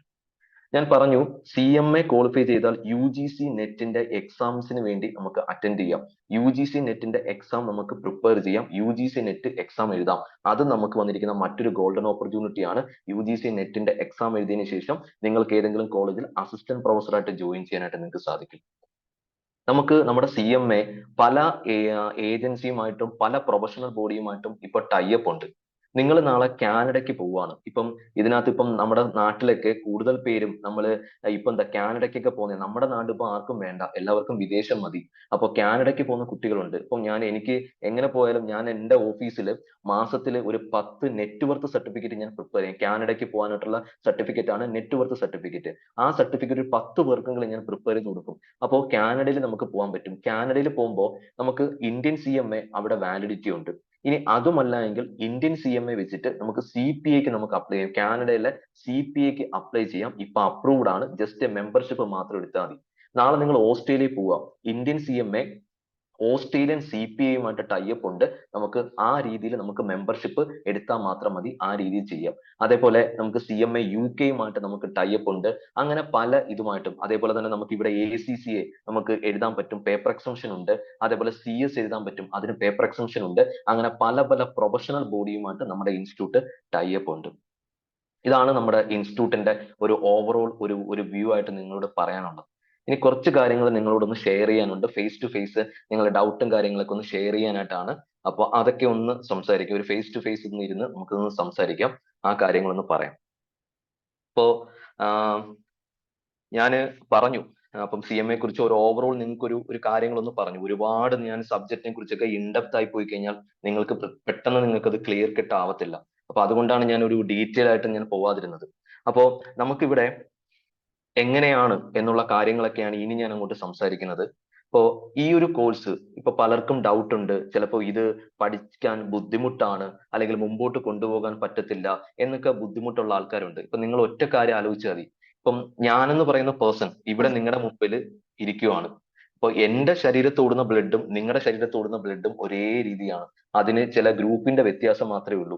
അപ്പൊ എനിക്ക് വിൻ ചെയ്യാൻ പറ്റുമെങ്കിൽ ഞാൻ കുളത്തൂപ്പുഴ എന്ന് പറയുന്ന ഒരു സ്ഥലത്താണ് ഞാൻ ജനിച്ചു വളർന്നത്. കൊല്ലം ജില്ലയിൽ കുളത്തൂപ്പുഴ എന്ന് പറയുന്ന ഒരു ഒരു കാട് പ്രദേശം എന്ന് പറയുന്നത്. ഇപ്പൊ ഞാൻ ഇവിടെയൊക്കെ പട്ടിക്കാട് എന്നൊക്കെ പറയുമ്പോൾ കുട്ടികളിൽ ചിരിക്കും. അപ്പൊ ആ ഒരു പ്രദേശത്താണ് ഞാൻ ജനിച്ചു വളർന്നത്. അപ്പോ ആ ഒരു പ്രദേശത്ത് നിൽക്കുമ്പോൾ അവിടെ ഈ CA CMA കുറിച്ചൊന്നും യാതൊരു ഐഡിയ ഇല്ലാത്ത കുറച്ച് ആൾക്കാരാണ്. അപ്പോ ഞാൻ തന്നെ ഡിഗ്രി പാസ്സായതിനു ശേഷം ഞാൻ പിന്നെ നേരെ IIT-യിലേക്ക് വരികയും IIT-യിൽ CA-ക്ക് വേണ്ടി വന്ന വ്യക്തിയാണ് ഞാൻ. CA-ക്ക് വേണ്ടി വന്നിട്ടാണ് പിന്നീട് ഞാൻ CMA എന്ന് പറയുന്ന ICAA എന്ന് പറയുന്ന കോഴ്സിലേക്ക് ഞാൻ ജോയിൻ ചെയ്യുന്നത്. അന്ന് ജോയിൻ ചെയ്യുന്ന സമയത്ത് എന്റെ മനസ്സിൽ കുറേ ഡൗട്ടുകളൊക്കെ ഉണ്ട്. ഇത് എങ്ങനെ പഠിക്കണം എന്നൊക്കെ ഉള്ള ഒരു കൺഫ്യൂഷൻസ് ഉണ്ടായിരുന്നു. പക്ഷെ അത് എനിക്ക് കറക്റ്റ് ആയിട്ട് എനിക്ക് തോന്നുന്നു ഈ ഫീൽഡിൽ ഒരുപാട് ഇൻസ്റ്റിറ്റ്യൂട്ടുകൾ ഉണ്ട്. പക്ഷെ ആ ഇൻസ്റ്റിറ്റ്യൂട്ടുകൾ എല്ലാം IIT എന്ന് പറയുന്ന ഇൻസ്റ്റിറ്റ്യൂട്ടിൽ നിന്നാണ് എല്ലാം ഒറിജിൻ ചെയ്തിരിക്കുന്നത്. കാരണം പല ഇൻസ്റ്റിറ്റ്യൂട്ടിന്റെയും ഡയറക്ടേഴ്സ് ഉണ്ട്. ഇപ്പോ നമുക്ക് കേരളത്തിൽ കത്തി നിൽക്കുന്ന കുറച്ച് ഒന്നിലധികം ഇൻസ്റ്റിറ്റ്യൂട്ടിന്റെ ഡയറക്ടേഴ്സ് IIT-യിൽ നിന്ന് CMA ക്വാളിഫൈ ചെയ്തും IIT-യിൽ നിന്ന് CA ക്വാളിഫൈ ചെയ്തും ഇറങ്ങിയ ആൾക്കാരാണ് നിൽക്കുന്നത്. അപ്പോ IIT-യുടെ ഡയറക്ടർ മനോജ് സാർ ഏകദേശം എങ്ങനെ പോയാലും, മനോജ് സാറിന്റെ കറക്റ്റ് എക്സ്പീരിയൻസ് എനിക്ക് അറിയത്തില്ല ഈ ഫീൽഡിൽ, എങ്ങനെ പോയാലും എനിക്ക് തോന്നുന്നു ഒരു 10-25 വർഷത്തോളമുള്ള എക്സ്പീരിയൻസ് സാറിനുണ്ട് ഈ CA CMA കുറിച്ചിട്ട്. അതുകൊണ്ട് ഈ കുട്ടികളെ എങ്ങനെ വിൻ ചെയ്യിപ്പിക്കണം. അപ്പൊ സാർ നേരത്തെ പറഞ്ഞു ഈ പറഞ്ഞിരിക്കുന്ന ജൂണിൽ എക്സാം, ഞാൻ പ്രതീക്ഷിച്ചില്ല സാർ അങ്ങനെ ഒന്ന് അത് സംസാരിക്കുന്നത്. കാരണം അതാണ് ഒരു ലീഡർഷിപ്പ് ക്വാളിറ്റി എന്ന് പറയുന്നത്. ആ ഒരു ലീഡർഷിപ്പ് ക്വാളിറ്റി നിന്ന് നയിക്കാൻ പറ്റുന്ന ഒരു സാറാണ്. അപ്പൊ അതുകൊണ്ട് തന്നെ IIT-യെ ഞാൻ വലിയ രീതിയിൽ IIT പുകഴ്ത്തി സംസാരിക്കുന്നതല്ല, കറക്റ്റ് കാര്യം ഞാൻ സംസാരിക്കുന്നതാണ്. അപ്പോ IIT പോലെയുള്ള ഒരു പ്രൊഫഷണൽ ക്യാമ്പസിലേക്ക് നമ്മൾ വരുമ്പോൾ നമുക്ക് ഈ ഒരു കോഴ്സ് വിൻ ചെയ്യാൻ പറ്റും. പക്ഷെ പല സ്ഥലങ്ങളിലും കുട്ടികൾ ഫേസ് ചെയ്യുന്ന കുറെ ഇഷ്യൂസ് എന്ന് പറഞ്ഞാൽ, ഇപ്പോ എന്റെ നാട്ടിലൊക്കെ ഉള്ള കുട്ടികളുണ്ട്. അപ്പൊ അവരൊക്കെ ഈ എന്റെ നാട് ഞാൻ പറഞ്ഞില്ലേ കുളത്തൂപ്പുഴ എന്ന് പറയുന്ന സ്ഥലത്ത്, അല്ലെങ്കിൽ അഞ്ചൽ എന്ന് പറയുന്ന സ്ഥലത്താ പല കുട്ടികളും CA CMA-യുടെ ക്ലാസ് ഒക്കെ ചോദിക്കുമ്പോൾ ഞാൻ കുറെ ഇൻസ്റ്റിറ്റ്യൂട്ടുകൾ എന്നോട് പ്രിഫർ ചെയ്ത് കൊടുക്കാൻ പറയും. അപ്പൊ ഞാൻ അവിടെ ഇൻസ്റ്റിറ്റ്യൂട്ട് ഉണ്ട്, ഇവിടെ ഇൻസ്റ്റിറ്റ്യൂട്ട് ഉണ്ട് എന്നൊക്കെ ഞാൻ പറയുമ്പോൾ, പിന്നെ തിരുവനന്തപുരത്തുണ്ട്, എറണാകുളത്തുണ്ട്, IIT ഉണ്ട് എന്നൊക്കെ പറയുമ്പോൾ അവർ പറയും എറണാകുളം പോവാം, എന്തായാലും ഇവിടെയല്ലേ, നമ്മൾ നാട്ടിലല്ലേ ജനിച്ചു വളർന്ന് ഇത്രയും നാള് വീട്ടിൽ നിന്നുള്ള ഫുഡൊക്കെ കഴിച്ച് വീട്ടിൽ നിന്നൊക്കെ ഇങ്ങനെ പോയി വരുമല്ലേ, നമുക്ക് എറണാകുളം പോവാം എന്ന് വിചാരിക്കും. അപ്പൊ എറണാകുളം പോകുന്ന കുട്ടിയുണ്ട്. എറണാകുളം പോകുമ്പോൾ സംഭവിക്കുന്നതെന്ന് പറഞ്ഞാൽ, പിന്നെ ഇവർക്ക് ഈ അവിടെ ഹോസ്റ്റലോ കാര്യങ്ങളോ ഒന്നും നമുക്ക് പിടിക്കത്തില്ല. നമ്മൾ ഇവിടുന്ന് വലിയ രീതിയിൽ ഹോസ്റ്റൽ ലൈഫ് എന്ന് പറഞ്ഞുകൊണ്ട് നമ്മൾ അവിടേക്ക് പോകും. ഹോസ്റ്റൽ ലൈഫ് എന്ന് പറഞ്ഞ് പോയി മൂന്നാമത്തെ ദിവസം, ഇപ്പൊ ഇതിനകത്ത് പേരൻസ് ഉണ്ടെങ്കിൽ അവരോട് എനിക്ക് പറയേണ്ട ഒരു ഉപദേശമാണ്, ഇപ്പൊ നമ്മുടെ നാട്ടിലുള്ള കുട്ടികൾ ദൂരെ ഒരു ഹോസ്റ്റലില്, ദൂരെ ഒരു ഇൻസ്റ്റിറ്റ്യൂട്ടിലേക്ക് പോയി, പല ഇൻസ്റ്റിറ്റ്യൂട്ട്, ഒരു 10ഓളം ഇൻസ്റ്റിറ്റ്യൂട്ട് ഞാൻ പഠിപ്പിക്കുന്നുണ്ട്. അവിടെ പഠിപ്പിക്കുമ്പോൾ കുട്ടികൾ മിക്കപ്പോഴും ആബ്സെന്റ് ആണ്. ആബ്സെന്റ് ആണെന്ന് ചോദിക്കുമ്പോൾ എന്താണ് ആബ്സെന്റ് എന്ന്, അല്ലെങ്കിൽ പിറ്റേ ദിവസം വരുമ്പോൾ ചോദിക്കുന്നത് പറഞ്ഞാൽ ഇന്നലെ ഫുഡ് പോയിസൺ ആയിരുന്നു, അല്ലെങ്കിൽ ഇന്നലെ കൊതുകടി കൊണ്ട് ഉറങ്ങിയിട്ടില്ല, അല്ലെങ്കിൽ റൂമിൽ ഉറങ്ങാൻ പറ്റുന്നില്ല, അല്ലെങ്കിൽ പല ക്വസ്റ്റ്യൻസ് ചോദിക്കുമ്പോൾ പഠിക്കാൻ പറ്റുന്നില്ല, ഇങ്ങനെയൊക്കെ പറയുന്ന സിറ്റുവേഷൻ ആണ്. അപ്പൊ ഈ ഒരു രീതിയിലൊക്കെ മാറ്റം വരുത്തുന്നത് എനിക്ക് തോന്നുന്നു IIT കുറച്ചും കൂടെ ഒരു റെസിഡൻഷ്യൽ ക്യാമ്പസ് എന്നുള്ള രീതിയിൽ നിൽക്കുകയാണ്. അപ്പോ അവിടെയൊക്കെ ഇപ്പൊ ഫുഡ് കഴിക്കാനൊക്കെ ഇപ്പൊ ഞങ്ങളൊക്കെ ഡെയിലി നിരന്തരം പുറത്തുനിന്നൊക്കെയാണ് ഫുഡ് കഴിക്കുന്നത്. അപ്പൊ IIT-യിലൊക്കെ മറ്റുള്ള ഫാക്കൽറ്റീസിനൊക്കെ വരാനായിട്ട് ഭയങ്കര ഇൻട്രസ്റ്റിംഗ് എന്ന് പറഞ്ഞാൽ ഹോസ്റ്റൽ ഫുഡാണ് അവിടുന്ന് പ്രൊവൈഡ് ചെയ്യുക. ദാറ്റ് ഈസ് സേഫ് ആണ്. ഒരു പെൺകുട്ടി, ഇപ്പൊ എനിക്കൊരു അനിയത്തി ഉണ്ടെന്നുണ്ടെങ്കിൽ ആ കുട്ടീനെ ഞാൻ IIT-യിലായിരിക്കും ഞാൻ വിടുന്നത്. കാരണം എനിക്ക് ഒരു പെൺകുട്ടി ഒരു അനിയത്തി എന്ന് പറയുമ്പോൾ ആ അനിയത്തിയെ കെയർ ആയിട്ട് മുന്നോട്ട് കൊണ്ടുപോകണം. അപ്പൊ ആ ഒരു രീതിയിൽ മനോജ് സാർ ആ ഒരു അത്രയും ഒരു പ്രൊട്ടക്ഷൻ അവിടെ പ്രൊവൈഡ് ചെയ്യുന്നുണ്ട്. പിന്നെ ക്ലാസസിന്റെ കാര്യത്തില് എനിക്കറിയാം, ഞാൻ പറഞ്ഞില്ലേ ഈ 14 വർഷം കൊണ്ട് ഞാൻ IIT-യിൽ ഞാൻ പഠിപ്പിക്കുന്നുണ്ട്. അപ്പോ എക്സ്പീരിയൻസ്ഡ് ആണെങ്കിലും, അല്ലെങ്കിൽ നമുക്ക് ഇതേ പറഞ്ഞ പുതിയ ജനറേഷൻ കുട്ടികൾ വരുമ്പോഴും നമുക്ക് പറഞ്ഞു കൊടുക്കാം എങ്ങനെ നിങ്ങൾ പഠിക്കണം, എങ്ങനെ നിങ്ങൾക്ക് മുന്നോട്ട് കൊണ്ടുപോകണം, എങ്ങനെയാണ് ഓരോ കാര്യങ്ങളും നമ്മൾ കണ്ട് അറിഞ്ഞ് നമ്മൾ ചെയ്യേണ്ടത്, ഈ കാര്യങ്ങളൊക്കെ IIT-യിൽ പ്രൊവൈഡ് ചെയ്യുന്നുണ്ട്. ഇപ്പോ മിക്കയിടത്തും, ഇപ്പൊ കഴിഞ്ഞ ദിവസം എന്റെ ഓഫീസിലേക്ക് ഒരു പെൺകുട്ടി വിളിച്ചിട്ട് എന്നോട് പറഞ്ഞ കാര്യം, ആ കുട്ടിക്ക് ആർട്ടിക്കിൾഷിപ്പ് വേണമെന്ന് പറഞ്ഞു. അപ്പം ആർട്ടിക്കിൾഷിപ്പ് CMA ഇന്റർമീഡിയറ്റ് എക്സാം എഴുതിയില്ല, എക്സാമിന്റെ ക്ലാസ് അറ്റൻഡ് ചെയ്തു, ആർട്ടിക്കിൾഷിപ്പ് വേണമെന്ന് പറഞ്ഞു. Chandu Nair please mute. അപ്പൊ എന്നോട് ആർട്ടിക്കിൾഷിപ്പ് വേണമെന്ന് പറഞ്ഞു. അപ്പൊ ഞാൻ പറഞ്ഞു ശരി, 15 മാസത്തെ ആർട്ടിക്കിൾഷിപ്പിന് ആ കുട്ടിക്ക് വേണമെന്ന് പറഞ്ഞു. അപ്പൊ ഞാൻ പറഞ്ഞു ശരി, അറേഞ്ച് ചെയ്ത് കൊടുക്കാമെന്ന് പറഞ്ഞു. അറേഞ്ച് ചെയ്ത് കൊടുക്കാമെന്ന് പറഞ്ഞിട്ട് ഞാൻ ആ കുട്ടിയോട് ചോദിച്ചു CMAയുടെ സ്റ്റാറ്റസ് എന്താ. അപ്പൊ എന്നോട് പറഞ്ഞ കാര്യം എന്താണെന്ന് അറിയുമോ? സർ, എക്സാം എഴുതിയിട്ടില്ല, പക്ഷെ 2 ഗ്രൂപ്പിന്റെ ക്ലാസ് കിട്ടി. അപ്പൊ ഞാൻ ചോദിച്ചു ക്ലാസ് കിട്ടിയിട്ട് എക്സാം എന്താ എഴുതാത്തെ? അത് സർ, ക്ലാസ് കഴിഞ്ഞപ്പോ തന്നെ ഡിസംബർ എക്സാമിന് വേണ്ടി ക്ലാസ് കഴിഞ്ഞത് നവംബർ 25-നാണ്. നവംബർ 25-ന് ക്ലാസ് കഴിഞ്ഞാൽ എങ്ങനെ ആ കുട്ടി ഡിസംബർ 10-ന് എക്സാം എഴുതും? അതാണ് ഏറ്റവും വലിയൊരു ചോദ്യചിഹ്നം. അത് ഇപ്പൊ IIT സംബന്ധിച്ച് ഇത്രയും വർഷത്തെ എക്സ്പീരിയൻസ് കൊണ്ട് തന്നെ ഇവർക്ക് തന്നെ ഈ കറക്റ്റ് ആയിട്ട് അവിടെ ഇരിക്കുന്ന മനുജ മാഡത്തിന് ഉൾപ്പെടെ വളരെ വ്യക്തമായിട്ട് ഐഡിയ ഉണ്ട്. കുട്ടികൾക്ക് 2 മാസം സ്റ്റഡി ലീവ് കൊടുക്കണം. അപ്പൊ എത്ര ദിവസത്തിനുള്ളിൽ ക്ലാസ് തീർക്കണം? ഇപ്പൊ ഞാനൊക്കെ കയറുന്ന സമയത്ത് എന്നോട് മുൻകൂട്ടി ചോദിക്കുന്നത് എത്ര ദിവസം, ഏത് ഡേറ്റ്. അപ്പൊ ഈ ഒരു രീതിയിൽ ക്ലാസ്സസ് മുൻകൂട്ടി ഷെഡ്യൂൾ ചെയ്ത് പറയുന്ന സമയത്തിനുള്ളിൽ തീർത്താൽ നിങ്ങൾക്ക് ഇതേപോലെ സ്റ്റഡി ലീവ് നിങ്ങൾക്ക് കിട്ടും. സ്റ്റഡി ലീവാണ് നമ്മൾ മോർ എഫക്റ്റീവ് ആയിട്ട് ഉപയോഗിക്കേണ്ടത്. സ്റ്റഡി ലീവാണ്. ആ സ്റ്റഡി ലീവിന്റെ സമയത്ത് ഒരു ഇതുമില്ലാതെ നമുക്ക് കറക്റ്റ് ആയിട്ട് നമുക്ക് പെർഫോം ചെയ്യാൻ പറ്റും ആ രീതിയിൽ. അതുകൊണ്ട് ആ രീതിയിൽ നിങ്ങൾ കാര്യങ്ങൾ ഇപ്പൊ ഒരു ഇൻസ്റ്റിറ്റ്യൂട്ട് സെലക്ട് ചെയ്യുമ്പോൾ ടൈമിലി ക്വിക്ലി പറയുന്ന സമയത്തിനുള്ളിൽ നമുക്ക് ആ കോഴ്സ് കംപ്ലീറ്റ് ചെയ്യണം. ആ കോഴ്സിന്റെ എല്ലാ ഏരിയാസും കവർ ചെയ്യണം. ആ രീതിയിൽ ചെയ്യണം. ഇനി നിങ്ങൾ ക്ലാസ്സിലേക്ക് നിങ്ങൾ പഠിക്കാം. ഒരുപാട് ബോർ ആവുന്നുണ്ടോ എന്ന് എനിക്ക് അറിയത്തില്ല. 2-3 കാര്യങ്ങൾ പറഞ്ഞ് സ്റ്റോപ്പ് ചെയ്യാം. ഇപ്പോ നമുക്ക് CMA എന്ന് പറയുന്ന ഇന്റർമീഡിയറ്റ് കോഴ്സിൽ ഏറ്റവും പ്രധാനം വേണ്ടത് നമുക്ക് ക്ലാസ് ആണ്. പക്ക ക്ലാസ് വേണം. ഇതിന്റെ കൺസെപ്റ്റ് പറഞ്ഞു തരാൻ കഴിവുള്ള, ഇത് എങ്ങനെ വന്നു എന്ന് പറഞ്ഞു തരാൻ കഴിവുള്ള ഒരു ഫാക്കൽറ്റിയുടെ ക്ലാസ് കിട്ടണം. നല്ല രീതിയിൽ കിട്ടണം. ദെൻ ആ ക്ലാസ് കിട്ടിയതിനു ശേഷം നല്ല രീതിയിൽ ഒരു നോട്ട് തയ്യാറാക്കുക. ഒരു പെർഫെക്റ്റ് നോട്ട്. നമ്മുടെ കയ്യിൽ തന്നെ നമ്മുടെ ഹാൻഡ് റൈറ്റിംഗിൽ എഴുതിയ ഒരു നോട്ട് ഉണ്ടെങ്കിൽ നമുക്ക് പിന്നെ ആരെയും പേടിക്കാനില്ല. നിങ്ങൾ എക്സാം എഴുതി അതിനുശേഷം നിങ്ങൾ ആർട്ടിക്കിൾഷിപ്പിന് പോവുക. ആ സമയത്ത് നിങ്ങളുടെ ഓഫീസിലിരുന്ന് നിങ്ങളുടെ ഹാൻഡ് റൈറ്റിംഗിൽ നിങ്ങൾ എഴുതിയ നോട്ട്ബുക്ക് വെച്ചിട്ട് നിങ്ങൾക്ക് വായിച്ച് പഠിക്കാം. അതേസമയം മിക്ക ആൾക്കാരും പറയുന്നുണ്ട് നിങ്ങൾ PDF, ചില ഇൻസ്റ്റിറ്റ്യൂട്ടിലൊക്കെ ചെല്ലുമ്പോൾ കുട്ടികൾ പറയുന്നുണ്ട് സാർ PDF താ, PDF വെച്ച് ഞങ്ങൾ പഠിക്കാം, അല്ലെങ്കിൽ സാറിന്റെ ബുക്കിംഗ് ഇതാ, ബുക്ക് മതി, ഞങ്ങൾക്ക് നോട്ടൊന്നും എഴുതാൻ വയ്യ, കൈയൊക്കെ കഴിക്കും, ഇങ്ങനെയൊക്കെ പറയുന്ന കുട്ടികളുണ്ട്. അപ്പൊ ദയവ് ചെയ്ത് നിങ്ങൾ ഒരു നോട്ട് പ്രിപ്പയർ ചെയ്യുക. ഒരു നോട്ട് സെറ്റ് ചെയ്ത് ആ നോട്ട് വെച്ച് പഠിക്കുക. പ്രോബ്ലം ചെയ്യുമ്പോൾ പ്രോബ്ലം എഴുതി തന്നെ ചെയ്യുക. ചില ആൾക്കാരുണ്ട് കാൽക്കുലേറ്റർ എടുത്ത് വെച്ചിട്ട് 100, 200, 300, 400 എല്ലാം സെറ്റ്, പ്രോബ്ലം ഓക്കെ. പക്ഷെ ആ കുട്ടിക്ക് ഞാൻ 100% പറയാം, എക്സാം ഹാളിൽ ചെന്നിരിക്കുമ്പോൾ എവിടുന്ന് തുടങ്ങണമെന്ന് പോലും അറിയാത്ത ആൾക്കാരുണ്ട്. അതായത് സ്റ്റാർട്ടിംഗ് പോയിന്റ് കിട്ടത്തില്ല. പ്രോബ്ലത്തിന് സ്റ്റാർട്ടിംഗ് പോയിന്റ് കിട്ടണം. അത് എഴുതി തന്നെ പഠിക്കണം. എഴുതി തന്നെ പഠിക്കുക. അപ്പൊ നോട്ട് പ്രിപ്പയർ ചെയ്ത് എഴുതി തന്നെ കാര്യങ്ങൾ പഠിക്കുക. കാണാതെ പഠിക്കുന്ന ശീലം ഉണ്ടെന്നുണ്ടെങ്കിൽ അത് ഉപേക്ഷിച്ച് കാര്യങ്ങൾ മനസ്സിലാക്കി, കൺസെപ്റ്റ് ഓറിയന്റഡ് ആയിട്ട് കാര്യങ്ങൾ ചെയ്യുക. ആ രീതിയിൽ നമ്മൾ ചെയ്യുക. പിന്നെ പറയാനുള്ള കാര്യങ്ങൾ എന്ന് പറഞ്ഞാൽ കുറെ കാര്യങ്ങൾ ഞാൻ പറഞ്ഞല്ലോ. പിന്നെ നമുക്ക് ഏറ്റവും പ്രധാനം എന്ന് പറഞ്ഞാൽ നമ്മുടെ സ്റ്റഡി ടൈം. അതായത് നമ്മൾ ക്ലാസ്സിൽ വരുമ്പോൾ കറക്റ്റ് ആയിട്ട് കാര്യങ്ങൾ പഠിക്കുക. ക്ലാസ്സിൽ കിട്ടുന്ന കാര്യങ്ങൾ, ഇപ്പൊ ക്ലാസ്സിൽ നമ്മൾ വന്നു, ആ സാറ് പഠിപ്പിക്കുന്ന കാര്യങ്ങൾ വ്യക്തമായിട്ട് മനസ്സിലാക്കി ഒരു നോട്ട് പ്രിപ്പയർ ചെയ്ത് വൈകുന്നേരം പോയിട്ട് 1 മണിക്കൂർ നിങ്ങളൊന്ന് സ്പെൻഡ് ചെയ്തൊന്ന് വായിച്ചു നോക്കിയാൽ അന്നുള്ള കാര്യം തീർത്തു കഴിഞ്ഞാൽ പിന്നെ നിങ്ങൾ ആരെയും പേടിക്കേണ്ട. ആ രീതിയിൽ നിങ്ങൾക്ക് വിൻ ചെയ്യാനായിട്ട് നിങ്ങൾക്ക് പറ്റും.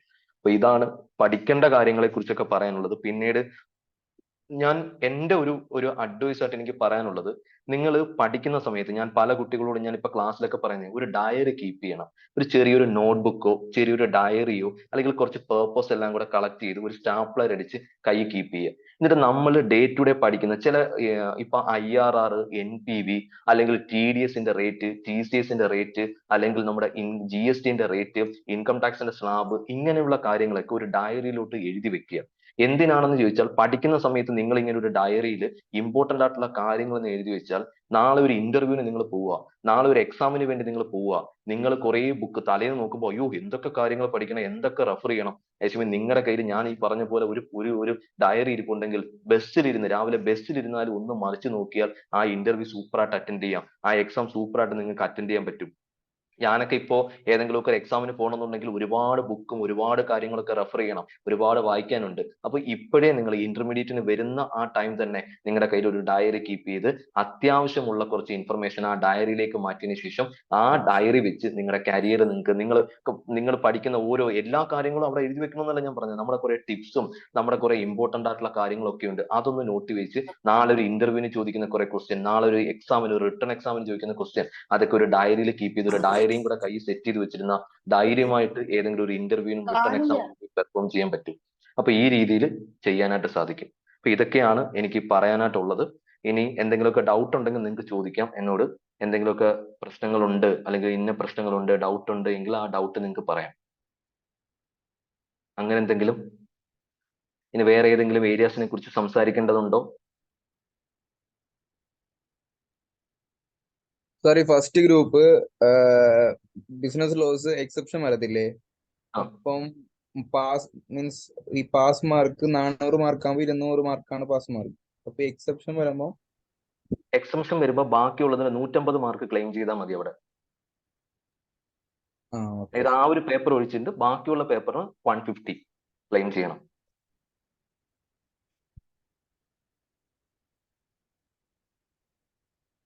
ഇനി വേറെന്തെങ്കിലും? CTC ഞാൻ പറഞ്ഞു എന്താണെന്നുള്ളത്.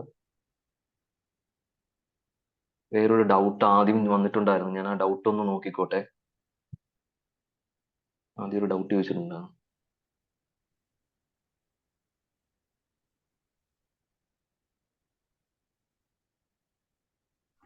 നമുക്ക് ഇവിടെ ഒരു ഗ്രൂപ്പിൽ ഏതെങ്കിലും ഒരു സബ്ജക്റ്റ് നമുക്ക് ഫെയിൽ ആയി കഴിഞ്ഞാൽ നമുക്ക് പിന്നീട് ആ ഗ്രൂപ്പ് മൊത്തത്തിലാണ് നമുക്ക് എഴുതാനുള്ളത്. ഇപ്പോ ഒരു ഗ്രൂപ്പിൽ ഒരു സബ്ജക്റ്റ് ഫെയിൽ ആയി, ബാക്കിയുള്ളത് നമ്മൾ പാസ്സായി, ജസ്റ്റ് 40 മാർക്ക് വെച്ച് കിട്ടി, അല്ലെങ്കിൽ 42 45 മാർക്ക് വെച്ച് കിട്ടി, പക്ഷെ ഒരു പേപ്പർ ഫെയിൽ ആയി. ദെൻ ആ ഗ്രൂപ്പ് നമ്മൾ വീണ്ടും ഒന്നേന്ന് എഴുതണം. അതിൽ ഞാൻ പറഞ്ഞില്ലേ, ആ ഒരു ഗ്രൂപ്പിൽ ഒരു പേപ്പറിന് 60 മുകളിൽ കിട്ടി, എക്സംഷൻ കിട്ടിക്കഴിഞ്ഞാൽ പിന്നീട് ആ പേപ്പർ നെക്സ്റ്റ് ടൈമിൽ എഴുതണ്ട, ആ ഒരു രീതിയുണ്ട്.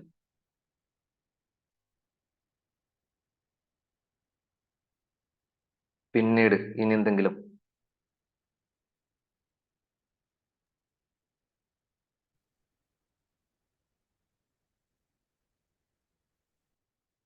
സുനീൽ സാർ, ഇനി എന്തെങ്കിലും സംസാരിക്കാനായിട്ടോ?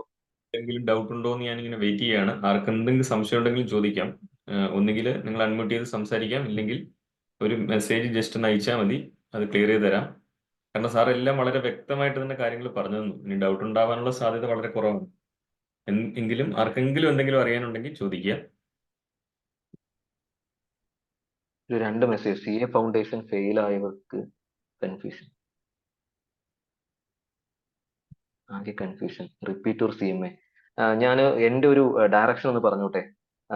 നിങ്ങൾക്ക് CMA ഇന്റർമീഡിയറ്റിൽ വരുന്നത് കൊണ്ട് CA നഷ്ടമാകുന്നില്ല, ഒരിക്കലും നഷ്ടമാവുന്നില്ല. CMA ഇന്റർമീഡിയറ്റിലേക്ക് വന്നു കഴിഞ്ഞാൽ, CMA ഇന്റർമീഡിയറ്റ് കഴിഞ്ഞാൽ നിങ്ങൾക്ക് CA ഇന്റർമീഡിയറ്റ് നിങ്ങൾക്ക് ജോയിൻ ചെയ്യാം, ധൈര്യമായിട്ട് നിങ്ങൾക്ക് ജോയിൻ ചെയ്യാം. അവിടെ നമുക്ക് ഫൗണ്ടേഷൻ വേണ്ട, CMA ഇന്റർമീഡിയറ്റ് വെച്ച് CA ഇന്റർമീഡിയറ്റിന് ജോയിൻ ചെയ്യാം. ഒരാൾക്ക്, ഞാൻ കണ്ടിരിക്കുന്നതിനൊക്കെ മിക്ക ആൾക്കാർക്കും ഒന്നിലധികം പ്രൊഫഷണൽ ക്വാളിഫിക്കേഷൻ ഉണ്ട്. CAയും CMAയും CS ഉം ACCയും ഒക്കെ പ്രൊഫഷണൽ ക്വാളിഫിക്കേഷൻ ഉണ്ട്. അപ്പോ ഈ ഫെയിൽ ആയവരെ സംബന്ധിച്ച് അവർക്ക് റിപ്പീറ്റ് ചെയ്യുന്നത് അവരുടെ ഇഷ്ടം. പക്ഷെ CMAക്ക് വന്നാൽ അഡീഷണൽ ക്വാളിഫിക്കേഷൻ ആണ് ക്രിയേറ്റ് ചെയ്യുക. ഇപ്പൊ എന്റെ പേരിന്റെ കൂടെ കണ്ടിട്ടുണ്ടായിരിക്കും, എന്റെ BCom, MCom, MPhil, PhD, then CMA എടുത്തിട്ട് ഞാൻ ഏതെങ്കിലും മൂലയിൽ പോയി ഇരിക്കുമല്ല. അടുത്ത കോഴ്സ് നമ്മൾ എടുക്കണം, അടുത്ത കോഴ്സ് എടുത്തിട്ട് നമുക്ക് വിൻ ചെയ്യണം. നമ്മുടെ പ്രൊഫഷനിൽ ഒന്നിലധികം പ്രൊഫഷണൽ കോഴ്സ് ഉണ്ടെങ്കിൽ നമുക്ക് യാതൊരു പ്രശ്നമില്ല. അപ്പൊ എന്റെ ഒരു അഭിപ്രായത്തിൽ ഈ ഒരു സ്റ്റേജിൽ ഞാനാണ് നിന്നിരുന്നെങ്കിൽ ഞാനത് CMA ഇന്റർമീഡിയറ്റ് സെലക്ട് ചെയ്തതിന് ശേഷം ഇതിന്റെ കൂടെ തന്നെ ഞാൻ, അല്ലെങ്കിൽ CMA ഇന്റർമീഡിയറ്റ് കഴിഞ്ഞതിന് ശേഷം CAക്ക് ഞാൻ ട്രൈ ചെയ്യും, CA ഇന്റർമീഡിയറ്റിന് ഞാൻ ജോയിൻ ചെയ്യും. സാർ ഇതിനകത്ത് ചോദിച്ചൊരു രജിസ്ട്രേഷന്റെ ലാസ്റ്റ് ഡേറ്റ് ചോദിക്കുന്നു. എനിക്കൊന്ന് അത് ഫെബ്രുവരി എക്സ്റ്റെൻഡ് ചെയ്യും സാർ, കാരണം ഇന്നല്ലേ മറ്റേ റിസൾട്ട് വന്ന കാറ്റിന്റെ റിസൾട്ട് ബാക്കിയുള്ള വന്നത്. റിസൾട്ട് വന്നു. അതുകൊണ്ട് എക്സ്റ്റെൻഡ് ചെയ്യും. ആ മെസ്സേജ് 50 അയച്ച മന്ത് ട്രെയിനിങ്ങിനെ കുറിച്ച് 50 മന്ത് ട്രെയിനിങ് കൂടെ കൊണ്ടുപോകാം, അതിന്റെ കൂടെ ക്ലാസ്സും കൂടെ കൊണ്ടുപോകാൻ പറ്റൂ. ഇപ്പൊ നമ്മൾക്ക് ഫൈനൽ രജിസ്റ്റർ ചെയ്തിട്ടതിന് ശേഷം നമുക്ക്, ഞാൻ പറഞ്ഞില്ലേ, നമുക്ക് ആർട്ടിക്കിൾഷിപ്പിന് പോവാം, 15 മാസം ആർട്ടിക്കിൾഷിപ്പ് പോവാം.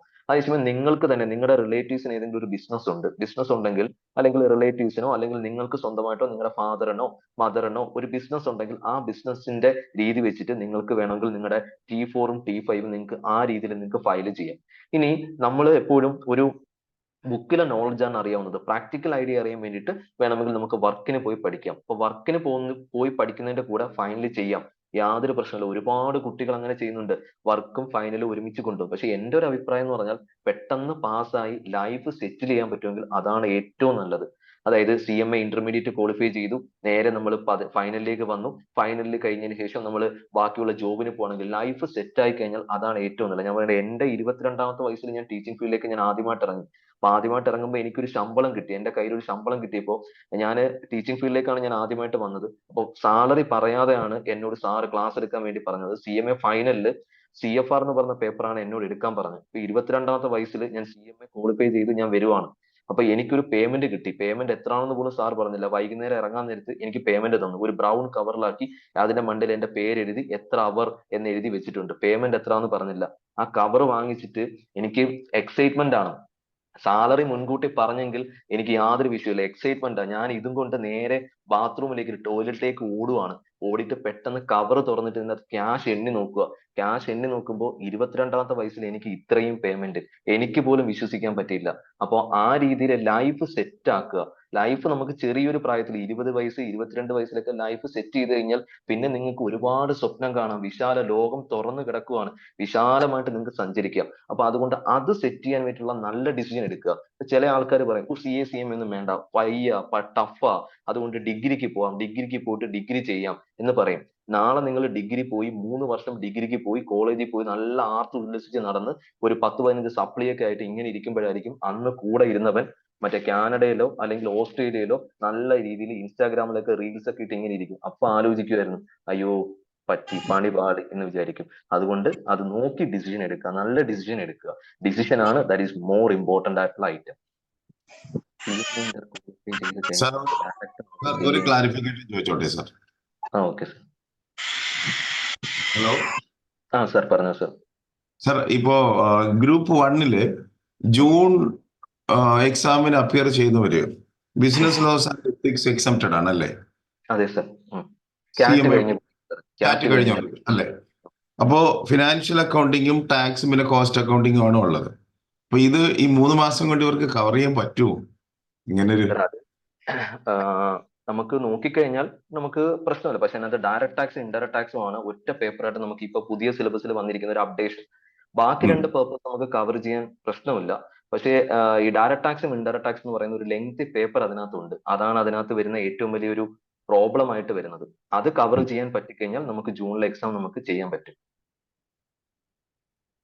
അപ്പൊ ഒരു 3 പേപ്പർ എഴുതിയാൽ മതി. അപ്പൊ ക്യാറ്റ് പാസ്സാവുന്ന കുട്ടിക്ക് ആ 3 പേപ്പർ എഴുതിയാൽ മതി. അത് കഴിഞ്ഞതിന് ശേഷം ഡിസംബർ തൊട്ട് ആ എക്സംഷൻ വിഡ്രോ ചെയ്തു. അത് ഇല്ല ഡിസംബർ തൊട്ട്. ഇപ്പൊ ഒരു ഗോൾഡൻ ഓപ്പർച്യൂണിറ്റിയാണ്, അതാണ് ഗോൾഡൻ ഓപ്പർച്യൂണിറ്റിയാണ്. അതെ സാർ, അതെ സാർ. അപ്പൊ ആ കുട്ടി ഒന്ന് എഫിഷ്യന്റ് ആയിട്ട് നിന്നാൽ, ആരാണോ അയാൾ ഒന്ന് എനിക്ക് പിടിക്കണം, ആത്മാർത്ഥമായിട്ട് ആ ജൂൺ എക്സാം ഒന്ന് പിടിക്കണമെന്ന് വിചാരിച്ച് ഒരു 3 മാസം ഒന്ന് സ്പെൻഡ് ചെയ്താൽ ഓക്കെ ആയി അത്. അപ്പൊ അതേ സമയത്ത് നമുക്ക് പിന്നെ നോക്കാം, അല്ലെ പിന്നെ ട്രൈ ചെയ്യാം. ആ ഒരു ഓപ്പർച്യൂണിറ്റി നമുക്ക് എപ്പോഴും അറിയില്ല. ഓപ്പർച്യൂണിറ്റി നമ്മുടെ ഡോറിൽ വന്ന് മുട്ടുമ്പോൾ കറക്റ്റ് സമയത്ത് അക്സെപ്റ്റ് ചെയ്താൽ നമുക്ക് വിൻ ചെയ്യാൻ പറ്റും. ആ ഒരു രീതി sir. Thank you sir. Thank you sir. Thank U.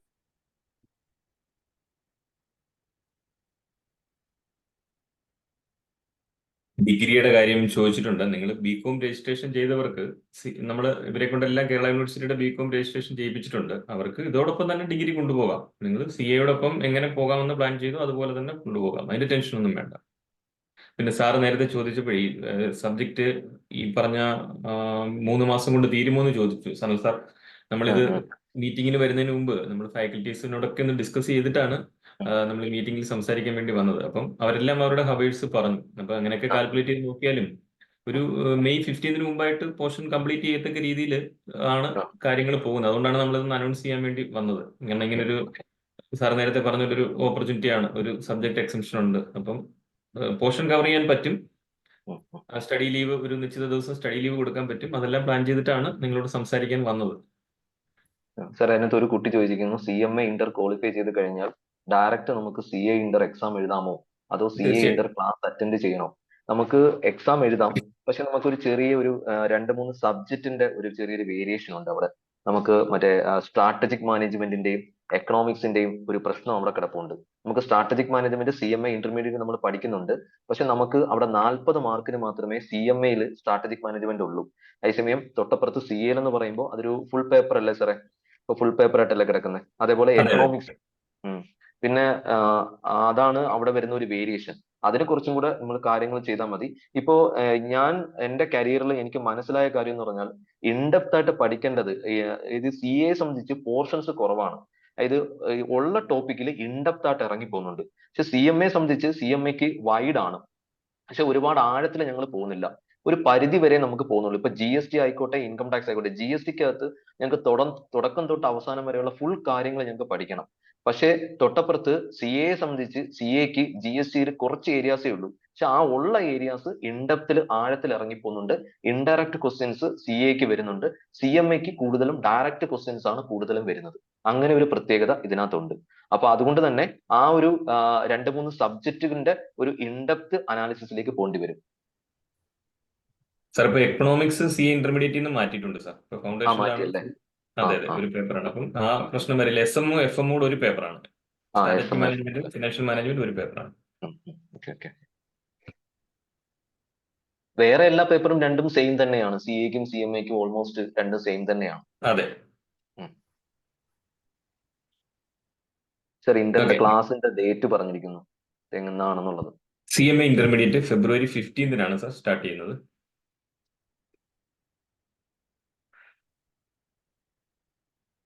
ഇനി എന്തെങ്കിലും ഡൗട്ട്, എന്തെങ്കിലുമൊക്കെ നിങ്ങൾക്ക് നിങ്ങളുടെ മനസ്സിൽ ഡൗട്ടുകൾ ഉണ്ടെങ്കിൽ നിങ്ങൾക്ക് ചോദിക്കാം. കാരണം എന്റെയൊക്കെ ലൈഫിൽ ഞാൻ ആദ്യമായിട്ട് കോസ്റ്റ് അക്കൗണ്ടന്റിനെ കാണുന്നത് തന്നെ ഞാൻ CMA ഫൈനലിൽ വരുമ്പോഴാണ് ആദ്യമായിട്ട് കോസ്റ്റ് അക്കൗണ്ടന്റിനെ കാണുന്നത്. മനോജ് സാറാണ് CMA കുറിച്ച് എല്ലാം എനിക്ക് ഗൈഡൻസ് തരുന്നത്, നമുക്കെല്ലാം ഗൈഡൻസ് തരുന്നത്, എല്ലാ ദിവസവും ക്ലാസ്സിലൊക്കെ വന്ന് പറയുന്നത്. ഇപ്പൊ നിങ്ങളെ സംബന്ധിച്ച് നിങ്ങൾക്ക് തുടക്കത്തിൽ തന്നെ കോസ്റ്റ് അക്കൗണ്ടന്റ് ആണ് കാര്യങ്ങളെല്ലാം പറയുന്നത്. അപ്പൊ അതുകൊണ്ട് തന്നെ എന്തെങ്കിലുമൊക്കെ ഡൗട്ടുകൾ ഉണ്ടെങ്കിൽ നിങ്ങൾക്ക് ചോദിക്കാം. എന്നെ കൊണ്ട് ക്ലിയർ ചെയ്യാൻ പറ്റുന്ന, ക്ലാരിഫൈ ചെയ്യാൻ പറ്റുന്നതാണെങ്കിൽ ഞാനത് ക്ലാരിഫൈ ചെയ്ത് തരാം. സാറേ, ഒരു സംശയം ചോദിക്കാനാ. ഓക്കെ.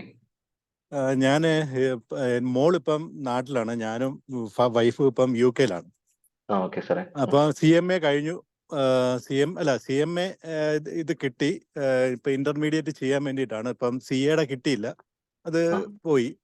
അപ്പം ഈ CMA ഇന്റർമീഡിയറ്റ് കഴിഞ്ഞു കഴിഞ്ഞാൽ അതിന്റെ ആർട്ടിക്കിൾഷിപ്പ് നമുക്ക് ഇവിടെ UK-യിൽ വന്ന് ചെയ്യാൻ പറ്റുമോ, അതോ അതിന്റെ ഫൈനൽ കഴിഞ്ഞിട്ടേ നമുക്ക് ഇവിടെ വരാൻ പറ്റുള്ളൂ? ഇവിടെ വന്നു കഴിഞ്ഞാൽ ഇവിടുത്തെ ഓപ്പർച്യൂണിറ്റീസ് എന്തെല്ലാമാണ്, അതൊന്ന് വിവരിക്കാമോ? സാറേ, നമുക്ക് CMA ഇന്റർമീഡിയറ്റ് കഴിഞ്ഞു കഴിഞ്ഞാൽ പിന്നെ 15 മാസമാണ് ആർട്ടിക്കിൾഷിപ്പ്. ആ ആർട്ടിക്കിൾഷിപ്പ് നമുക്ക് പറയുന്നത് നമുക്ക് ഏകദേശം ഒരു 15 lakh ടേൺ ഓവറിന് മുകളിലുള്ള നമുക്ക് കമ്പനീസിലോ അല്ലെങ്കിൽ എന്നെ പോലെ പ്രാക്ടീസിങ് കോസ്റ്റ് അക്കൗണ്ട്സിലോ അല്ലെങ്കിൽ ചാർട്ടേഡ് അക്കൗണ്ട്സിന്റെ കീഴിലോ നമുക്ക് ആർട്ടിക്കിൾഷിപ്പ് ചെയ്യാം. ഒന്നുകിൽ നമുക്കൊരു മാനുഫാക്ചറിങ് കമ്പനിയിൽ, അല്ലെങ്കിൽ ഒരു സർവീസ് പ്രൊവൈഡ് ചെയ്യുന്ന ഒരു സർവീസ് ഓർഗനൈസേഷനിൽ, അല്ലെങ്കിൽ ഒരു പ്രാക്ടീസിങ് കോസ്റ്റ് അക്കൗണ്ടന്റിന്റെ കീഴിൽ, അല്ലെങ്കിൽ ഒരു പ്രാക്ടീസിങ് ചാർട്ടേഡ് അക്കൗണ്ടിന്റെ കീഴിൽ. ഇതിലും നാലാമത് ഞാൻ പറഞ്ഞ പ്രാക്ടീസിങ് ചാർട്ടേഡ് അക്കൗണ്ടിന്റെ കീഴിൽ സാധാരണ ചാർട്ടേഡ് അക്കൗണ്ട്സ് എടുക്കും, പക്ഷെ അവരുടെ എക്സ്പീരിയൻസ് കൊടുക്കത്തില്ല. കാരണം എന്ന് പറഞ്ഞാൽ കോസ്റ്റ് അക്കൗണ്ടന്റ് ആണ്. കോസ്റ്റ് അക്കൗണ്ടന്റ് ഒരിക്കലും ചാർട്ടേഡ് അക്കൗണ്ട് എടുത്ത് പോകേണ്ട ആവശ്യമില്ല. പക്ഷെ ചാർട്ടേഡ് അക്കൗണ്ടിന്റെ അടുത്ത് പോയി കഴിഞ്ഞാൽ നമുക്ക് വർക്ക് പഠിക്കാം സർ. നമുക്ക് ഇനീഷ്യൽ സ്റ്റേജിലുള്ള income tax return, GST filing, project report, reconciliation, finalisation, ഇങ്ങനെയുള്ള എല്ലാ വർക്കും ഒരു ചാർട്ടേഡ് അക്കൗണ്ട് എടുത്ത് പോയി കഴിഞ്ഞാൽ നമുക്ക് പക്കാ രീതിയിൽ നമുക്ക് പഠിക്കാൻ പറ്റും. അപ്പൊ എല്ലാ ചാർട്ടേഡ് അക്കൗണ്ടും ചെയ്യുന്നതെന്ന് പറഞ്ഞാൽ അവരുടെ ക്ലയൻസ് കാണും, അവർക്ക് പല പല ക്ലയൻസ് കാണും, പല പല കമ്പനീസ്, മൾട്ടിനാഷണൽ കമ്പനീസ് തന്നെ അവർക്ക് കാണും. സോ അവരുടെ എക്സ്പീരിയൻസ് ഇവർക്ക് വാങ്ങിക്കൊടുക്കും. വർക്ക് നമ്മൾ ചാർട്ടേഡ് അക്കൗണ്ട് ഓഫീസിൽ നമ്മൾ വർക്ക് പഠിക്കും. സോ എക്സ്പീരിയൻസ് വാങ്ങിച്ചു കൊടുക്കുന്നത് ഇവരുടെ എക്സ്പീരിയൻസ് ആയിരിക്കും നമ്മൾ വാങ്ങിച്ചു കൊടുക്കുക. അവരുടെ T4 ഉം T5 ഉം 2 ഫോമാണ് സാറേ നമ്മൾ ഫയൽ ചെയ്യാൻ വേണ്ടി ഉപയോഗിക്കുന്ന. T4 ഉം T5 എന്ന് പറയുന്നത് ജോയിൻ ചെയ്യുമ്പോൾ T4 ഉം ഇറങ്ങുന്ന സമയത്ത്, റിലീവ് ചെയ്യുന്ന സമയത്ത് T5 നമ്മൾ കൊടുക്കും. അതാണ് നമുക്ക് അവിടെ ചെയ്യാൻ പറ്റുന്നത്. ഇത് എബ്രോഡ് ചെയ്യാം സർ. എബ്രോഡ് ചെയ്യുന്നത് കൊണ്ട് യാതൊരു കുഴപ്പമില്ല. എബ്രോഡ് നമുക്ക് ഓപ്പർച്യൂണിറ്റി എന്ന് പറയുമ്പോൾ നമ്മളെ സംബന്ധിച്ച് ഇപ്പം ഞാൻ പഠിപ്പിച്ചിരിക്കുന്ന സ്റ്റുഡൻസ് ആയാലും തന്നെ എബ്രോഡ് എല്ലാം പല ഏരിയാസിലും സെറ്റിൽഡ് ആണ്, പല ഏരിയാസിലായിട്ട് ഉണ്ട്. എബ്രോഡ് നല്ല ഗോൾഡൻ ഓപ്പർച്യൂണിറ്റീസ് CMAക്ക് ഉണ്ട് സർ. എനിക്ക് തോന്നുന്നു എബ്രോഡ് CAക്കായും കൂടുതലായിട്ട് CMAക്ക് ഗോൾഡൻ ഓപ്പർച്യൂണിറ്റി ഉണ്ടെന്നാണ് എനിക്ക് അറിയാൻ പറ്റിയത്. കാരണം നമ്മൾ ഗൾഫ് കൺട്രീസിലൊക്കെ പോകുമ്പോൾ കോസ്റ്റിംഗിന് ഇമ്പോർട്ടൻസ് ഉണ്ട്. അതെല്ലാം കോസ്റ്റിംഗിന് വളരെ ഇമ്പോർട്ടൻസ് ആണ് കൊടുക്കുന്നത്. അതുകൊണ്ട് കോസ്റ്റ് അക്കൗണ്ട്സിനെ സംബന്ധിച്ച് ആ ഏരിയയിൽ നല്ല രീതിയിൽ വിൻ ചെയ്യാൻ പറ്റുന്നുണ്ട്. അതുകൊണ്ട് അവിടെ ചെയ്യാം സർ, അവിടെ എക്സ്പീരിയൻസ് ചെയ്യാം, കുഴപ്പമില്ല. അതേപോലെ ഓവർസീസ് ഇതുണ്ട്, നമുക്ക് എക്സാം സെന്റേഴ്സ് ഉണ്ട്. ഇവിടെ ക്ലാസ് കിട്ടിയിട്ട് സാർ മകളെ അവിടെ കൊണ്ടുപോകണമെന്നുണ്ടെങ്കിൽ അവിടെ എക്സാം സെന്റേഴ്സ് ഉണ്ട്, അത് വെച്ചിട്ട് നമുക്ക് എക്സാംസ് ചെയ്യാം. അതേപോലെ ഓവർസീസ് നമ്മുടെ ചാപ്റ്റേഴ്സ് ഉണ്ട്. ഓവർസീസ് നമ്മുടെ ROCC പോലെയുള്ള സബ് സെന്റേഴ്സ് എബ്രോഡ് ഉണ്ട്. ആ രീതിയിലും ചെയ്യാം അവിടുന്ന്. ഹലോ സാറേ, എനിക്ക് ഒരു ഡൗട്ട് ഉണ്ടായിരുന്നേ. എന്റെ മോള് CA ഫൗണ്ടേഷന് ഫെയിൽ ആയിരുന്നു. അപ്പൊ ഞാനും ആകെ കൺഫ്യൂഷൻ ആയിട്ടിരിക്കുവാണ് ഏതാണ് എടുക്കുന്നത്. അപ്പം സാറ് പറഞ്ഞല്ലോ ജൂണിൽ ഒരു എക്സാമിന് എക്സെപ്ഷൻ ഉണ്ട്, ലോ ഉണ്ടെന്ന് പറഞ്ഞല്ലോ. അപ്പൊ നമ്മള് ജൂണില് നമ്മള് രണ്ടുമാണോ എഴുതുന്നത്, അതോ സിംഗിള്? നമുക്ക് ഇപ്പം എക്സാമിന് രജിസ്റ്റർ ചെയ്ത് കഴിഞ്ഞാൽ നമുക്ക് ജൂണിൽ സിംഗിൾ ഗ്രൂപ്പ് എഴുതാൻ പറ്റും. ബോത്ത് എഴുതണമെങ്കിൽ ഡിസംബറിൽ എഴുതാൻ പറ്റും. കാരണം രജിസ്ട്രേഷൻ കഴിഞ്ഞ് 5 മാസം കഴിഞ്ഞതിന് ശേഷം മാത്രമേ ബോത്ത് എഴുതാൻ പറ്റൂ. അപ്പൊ ആ ഒരു പ്രശ്നമുണ്ട്. അപ്പം ജൂണിൽ നമ്മൾ എഴുതുന്നത് ഒരു ഗ്രൂപ്പാണ്. അപ്പൊ ഒരു ഗ്രൂപ്പാണ് ജൂണിൽ ഓക്കെ എക്സാം എഴുതുന്നത്. അപ്പൊ മകളുടെ ഇപ്പം ആന്റിയുടെ മകൾ ഫെയിൽ ആവുമ്പോൾ കുട്ടിയെടുത്ത് ഒന്നും കൂടെ CA ഫൗണ്ടേഷൻ ഒന്നും കൂടെ വേണമെങ്കിൽ നമുക്ക് ട്രൈ ചെയ്യാം. അല്ലെങ്കിൽ ഞാൻ പറഞ്ഞില്ലേ നമുക്ക് CMA യിലേക്ക് വരാം. ക്യാറ്റ് കഴിഞ്ഞ കുട്ടിയാണെന്നുണ്ടെങ്കിൽ നേരെ നമുക്ക് CMA യിലേക്ക് വന്ന് CMA യുടെ ഒരു ഗ്രൂപ്പ് കംപ്ലീറ്റ് ചെയ്ത് അതിന്റെ കൂടെ തന്നെ നമുക്ക് അടുത്ത ക്ലാസ്സസ് കഴിഞ്ഞ് CMA ഇന്റർമീഡിയറ്റ് കഴിഞ്ഞ് വേണമെങ്കിൽ CA ക്ക് ജോയിൻ ചെയ്യാം. കാരണം ഞാൻ പറഞ്ഞത് സബ്ജക്റ്റിൽ ചെറിയ ചെറിയ വേരിയേഷൻസ് അങ്ങോട്ടും ഇങ്ങോട്ടേ ഉള്ളൂ. നിങ്ങൾക്ക് CA ക്ക് ജോയിൻ ചെയ്യാം. ഞാനൊക്കെ ആഗ്രഹിക്കുന്ന മാഡം ഒരു പ്രൊഫഷണൽ കോഴ്സും കൂടെ എങ്ങനെയെങ്കിലും പിടിക്കണമെന്നാണ് ഞാൻ ഇപ്പൊ ആഗ്രഹിക്കുന്നത്. അപ്പം ഓക്കെ ആ ഒരു രീതിയിൽ മറ്റൊരു പ്രൊഫഷണൽ കോഴ്സും കൂടെ നമുക്ക് എടുക്കാൻ പറ്റും. അതുകൊണ്ട് യാതൊരു കുഴപ്പമില്ല. Okay okay. അപ്പൊ സാറ് ആദ്യം പറഞ്ഞായിരുന്നല്ലോ 2 ഗ്രൂപ്പും കൂടെ എഴുതുന്നതുകൊണ്ടാണ് നമുക്ക് അഡ്വാൻറ്റേജ് കൂടുമെന്ന് പറഞ്ഞായിരുന്നല്ലോ. അതുകൊണ്ട് ഒരു ഡൗട്ട് അത് ഡിസംബറിലേക്കാണ്. നമ്മൾ ഇൻ കേസ് ജൂണിൽ എക്സാം എഴുതിയില്ല എങ്കിൽ നമ്മൾ നേരെ ഡിസംബർ എക്സാമിലേക്ക് പോകും. ഡിസംബർ എക്സാമിന് പോകുമ്പോൾ അവിടെ നമുക്ക് ബോത്ത് എഴുതി കഴിഞ്ഞാൽ കുറെ അഡ്വാൻറ്റേജസ് ഉണ്ട്.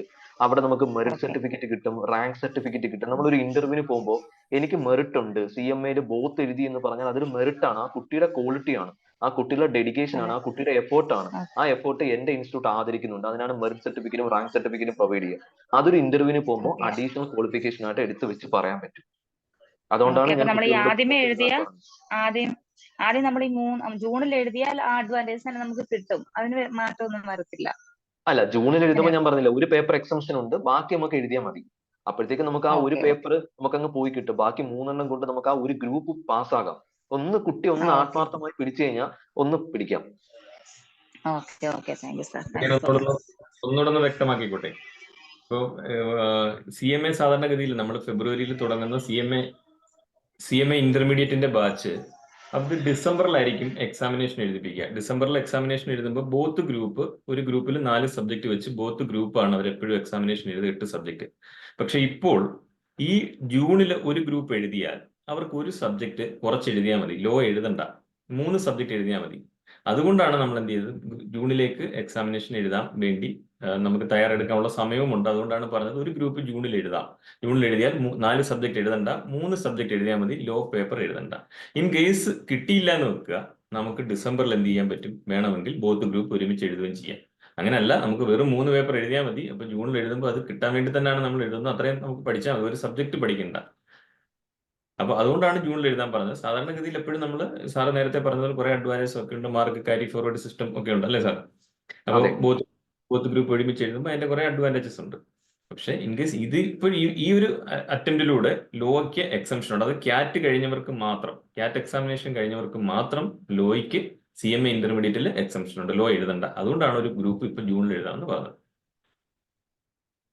സാർ ഇതിന്റെ രജിസ്ട്രേഷൻ പ്രൊസീജിയേഴ്സും മറ്റു ഡെഡ് ലൈൻ ഉണ്ടെങ്കിൽ അതുകൂടെ ഒന്ന് പറയൂ. സാർ, രജിസ്ട്രേഷന്റെ ലാസ്റ്റ് ഡേറ്റ് ഫെബ്രുവരി 10 ആണ് ICMA പറഞ്ഞേക്കുന്നത്. പക്ഷെ ക്യാറ്റിന്റെ റിസൾട്ട് ഒക്കെ ഇന്നലെയാണ് വന്നത്. രണ്ടാമതൊരു സപ്ലിമെന്ററി എക്സാമിനേഷൻ കഴിഞ്ഞതുകൊണ്ട് ഇന്നലെയാണ് റിസൾട്ട് വന്നത്. അപ്പൊ എന്തായാലും കുറച്ച് ദിവസം കൂടി അത് എക്സ്റ്റെൻഡ് ചെയ്ത് കിട്ടും.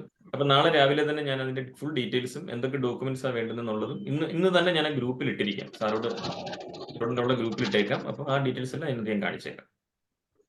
രജിസ്ട്രേഷൻ വേറെന്ത് പ്രൊസീജിയറാണ് ഉള്ളത് രജിസ്ട്രേഷന്? സാർ, ഇവിടുന്ന് തന്നെ രജിസ്ട്രേഷൻ ചെയ്യിപ്പിക്കും. അതിന്റെ അകത്ത് 23,000 ആണ് അതിന്റെ രജിസ്ട്രേഷന്റെ CMA ഇന്റർമീഡിയറ്റിന്റെ രജിസ്ട്രേഷൻ ഫീസ് വരുന്നത്. ബാക്കി വേണ്ടുന്ന ഡോക്യുമെന്റ്സ് ഞാൻ ഇന്ന് തന്നെ ഗ്രൂപ്പിൽ ഇട്ടേക്കാം. ഈ സെഷൻ കഴിയുമ്പോഴത്തേക്ക് ആ ഗ്രൂപ്പിൽ സാറിന് കിട്ടും. Okay, thank U. പറയൂ സാർ. സാറേ, ഈ 3 ഇത് എഴുതണില്ലേ, അപ്പൊ അതിന്റെ മാർക്ക് എങ്ങനെയാണ്? 150 ടോട്ടൽ 300 ആണ്. അതിൽ 150 മാർക്സ് വേണം നമുക്ക് പാസ്സാകാൻ. 3 അപ്പം 350 മതി അല്ലേ? അതെ, 300 മാർക്സ് ആണ് ടോട്ടൽ. ഓ ശരി, okay. Hello sir, hello. CA foundation repeat ചെയ്യുന്ന ഒരു കുട്ടിയെ CMA ഇന്റർമീഡിയറ്റ് എങ്ങനെ ചെയ്യും? CA ഫൗണ്ടേഷൻ റിപ്പീറ്റ് ചെയ്യുന്ന കുട്ടിയാണ് ചെയ്യാൻ ആഗ്രഹിക്കുന്ന ഒരു കുട്ടി, ക്യാറ്റ് കിട്ടിയിട്ടുണ്ട്. ഇപ്പൊ CMA ക്യാറ്റ് കിട്ടി. ഓക്കെ, അപ്പൊ നമുക്ക് ജൂണിലായിരിക്കാം എക്സാമിനേഷൻ വരിക. അപ്പൊ അങ്ങനെയാണെങ്കിൽ എന്ത് ചെയ്യുക, ആ CA ഫൗണ്ടേഷൻ റിപ്പീറ്റ് തന്നെ നന്നായിട്ട് അതിൽ ശ്രദ്ധിച്ച് പഠിക്കുക. കാരണം നമ്മൾ സിലബസ് ഒന്ന് ചേഞ്ച് ചെയ്തിട്ടുണ്ട്, കുറച്ച് മാറ്റങ്ങൾ വന്നിട്ടുണ്ട്. നമ്മുടെ മുമ്പിൽ ഒരു 3 മാസത്തെ സമയമേ ഉള്ളൂ. അപ്പൊ അത് നന്നായിട്ട് വർക്ക് ചെയ്ത് CA ഫൗണ്ടേഷൻ റിപ്പീറ്റ് ജൂണിൽ എക്സാമിനേഷൻ എഴുതാൻ വേണ്ടി ട്രൈ ചെയ്യാം. അത് രണ്ടും കൂടി പാടായിരിക്കും അല്ലേ സാർ? രണ്ടും കൂടി ഇപ്പൊ നമുക്കത് രണ്ടും കൂടെ ഒരു ഇതായിരിക്കും, ഒരു 3 മാസമല്ലേ ഉള്ളൂ. അതെ, അപ്പൊ അങ്ങനെയാണെങ്കിൽ ആ CA ഫൗണ്ടേഷൻ റിപ്പീറ്റ് തന്നെ ചെയ്യാൻ വേണ്ടി ട്രൈ ചെയ്യുക. അത് ആ എക്സാമിനേഷൻ എഴുതാൻ വേണ്ടി ശ്രദ്ധിക്കുക. ഫുള്ളി അതിനകത്ത് കോൺസെൻട്രേറ്റ് ചെയ്യുക. ഇപ്പൊ നമ്മൾ ഓക്കെ എന്തുകൊണ്ടാണ് ഇത് പറഞ്ഞത്? ഇപ്പൊ കുറെ കൺഫ്യൂഷൻ ഉണ്ടാവും. ഒന്നുകൂടെ ഞാനൊന്ന് വ്യക്തമാക്കാം. നമ്മൾ എന്തുകൊണ്ടാണ് ഇങ്ങനെ ഒരു കാര്യം പറഞ്ഞെന്ന് ചോദിച്ചാൽ, ഈ വർഷം മുതൽ, ഇപ്പം ജൂൺ അറ്റംപ്റ്റ് മുതൽ CA ഫൗണ്ടേഷന്റെ സിലബസിൽ ടോട്ടൽ ചേഞ്ച് വന്നിട്ടുണ്ട്. അപ്പോൾ പുതിയ സിലബസിലേക്ക് കുറച്ച് കൂടുതൽ കാര്യങ്ങളൊക്കെ ആഡ് ചെയ്തിട്ടുണ്ട്, ചെറിയ മാറ്റങ്ങളൊക്കെ വരുത്തിയിട്ടുണ്ട്. അപ്പം നമ്മുടെ മുമ്പിൽ 3 മാസം സമയമേ ഉള്ളൂ. മാർച്ച്, ഏപ്രിൽ, മെയ്, അല്ല 4 മാസം സമയമേ ഉള്ളൂ. ജൂണിലായിരിക്കും എക്സാമിനേഷൻ. അതുകൊണ്ട് അങ്ങനെ ബുദ്ധിമുട്ട് അനുഭവിക്കുന്നവരുണ്ടെങ്കിൽ അവർക്കത് അതിനുവേണ്ടി പോകേണ്ട. അവർക്ക് നേരെ ഇതുപോലൊരു പ്രൊഫഷണൽ കോഴ്സ് ചെയ്യാം. അവർക്ക് കാരണം ക്യാറ്റ് പാസ്സായിട്ടുണ്ട്, അവർക്ക് CMA ഇന്റർമീഡിയറ്റ് എന്ന് പറയുന്ന ഒരു പ്രൊഫഷണൽ കോഴ്സ് ചെയ്യാം. ഓപ്പർച്യൂണിറ്റീസ് ഒക്കെ ഏകദേശം സെയിം തന്നെയാണ്. സാർ ഇപ്പം വളരെ വ്യക്തമായിട്ട് എല്ലാ ജോലി സാധ്യതകളും നിങ്ങൾക്ക് പറഞ്ഞു തന്നു. എല്ലാ മേഖലയിലും ജോബ് ഓപ്പർച്യൂണിറ്റീസ് ഉണ്ട്. കമ്പനികളിലായാലും ഗവൺമെന്റ് സെക്ടറിലായാലും ടീച്ചിങ് മേഖലയിലായാലും ഇനി വിദേശത്ത് പോകാനായാലും എല്ലാ സ്ഥലത്തും ഇനി പ്രാക്ടീസ് ചെയ്യാനാണെങ്കിലും അതിനും ജോബ് ഓപ്പർച്യൂണിറ്റീസ് ഉള്ള ഒരു വലിയൊരു പ്രൊഫഷണൽ കോഴ്സ് തന്നെയാണ്. അത് ചെയ്യാൻ ഈ ക്യാറ്റ് പാസ്സായതുകൊണ്ട് നിങ്ങൾ എലിജിബിൾ ആണ്. അപ്പൊ നിങ്ങൾക്ക് CMA ഇന്റർമീഡിയറ്റ് ചെയ്യാം. ഇനി CA തന്നെ സ്വപ്നം കൊണ്ട് നടക്കുന്നവർക്ക് CMA ഇന്റർമീഡിയറ്റ് പാസ്സായാലും എന്ത് ചെയ്യാം? CA ഇന്റർമീഡിയറ്റ് ചെയ്യാം. ഫൗണ്ടേഷൻ വേണമെന്നില്ല, അങ്ങനെയും ചെയ്യാം. ഇനിയല്ല CMA തന്നെ ചെയ്യുന്നെങ്കിൽ കോസ്റ്റ് അക്കൗണ്ടന്റ് എന്ന് പറയുന്നത്, അപ്പൊ നമ്മുടെ മുമ്പിൽ ഇരിക്കുന്നത് CMA സനൽ സാറാണ്, കോസ്റ്റ് അക്കൗണ്ടന്റ് ആണ്, പ്രാക്ടീസിങ് കോസ്റ്റ് അക്കൗണ്ടന്റ് ആണ്, അതോടൊപ്പം ടീച്ചിങ് മേഖലയിലുണ്ട്, എല്ലാം ഒരുപാട് ജോലികൾ ചെയ്യുന്നതാണ്.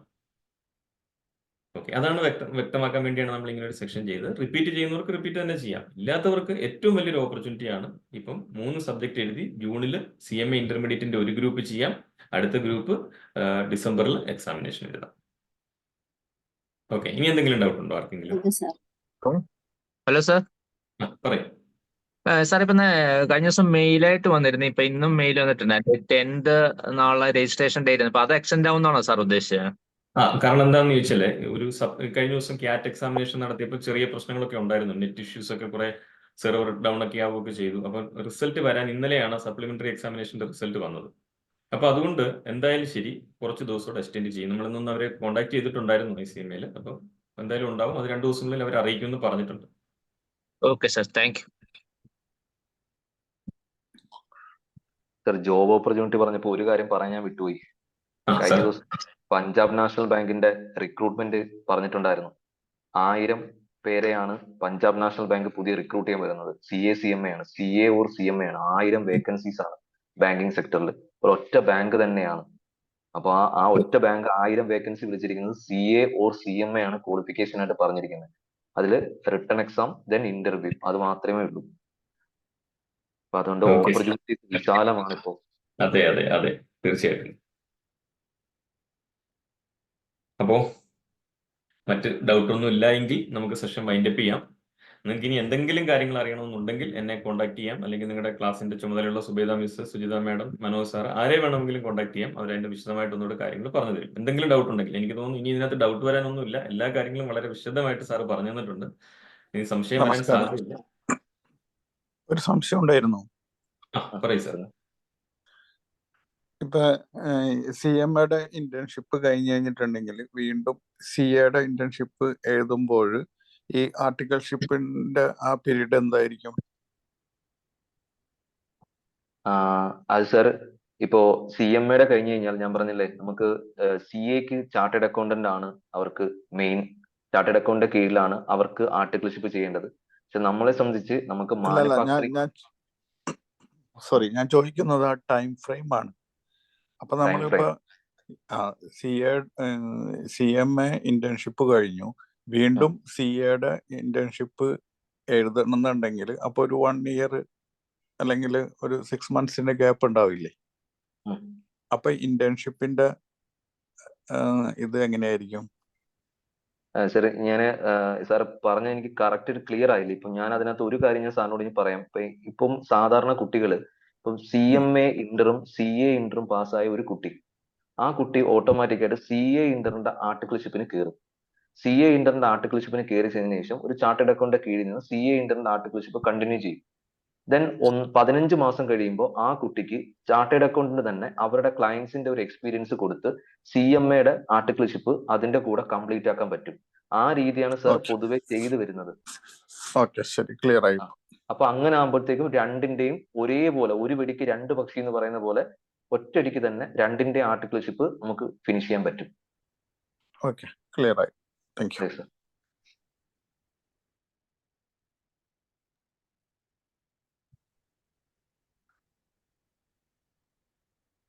Any doubts? Remaining 125 ഉണ്ട് സർ.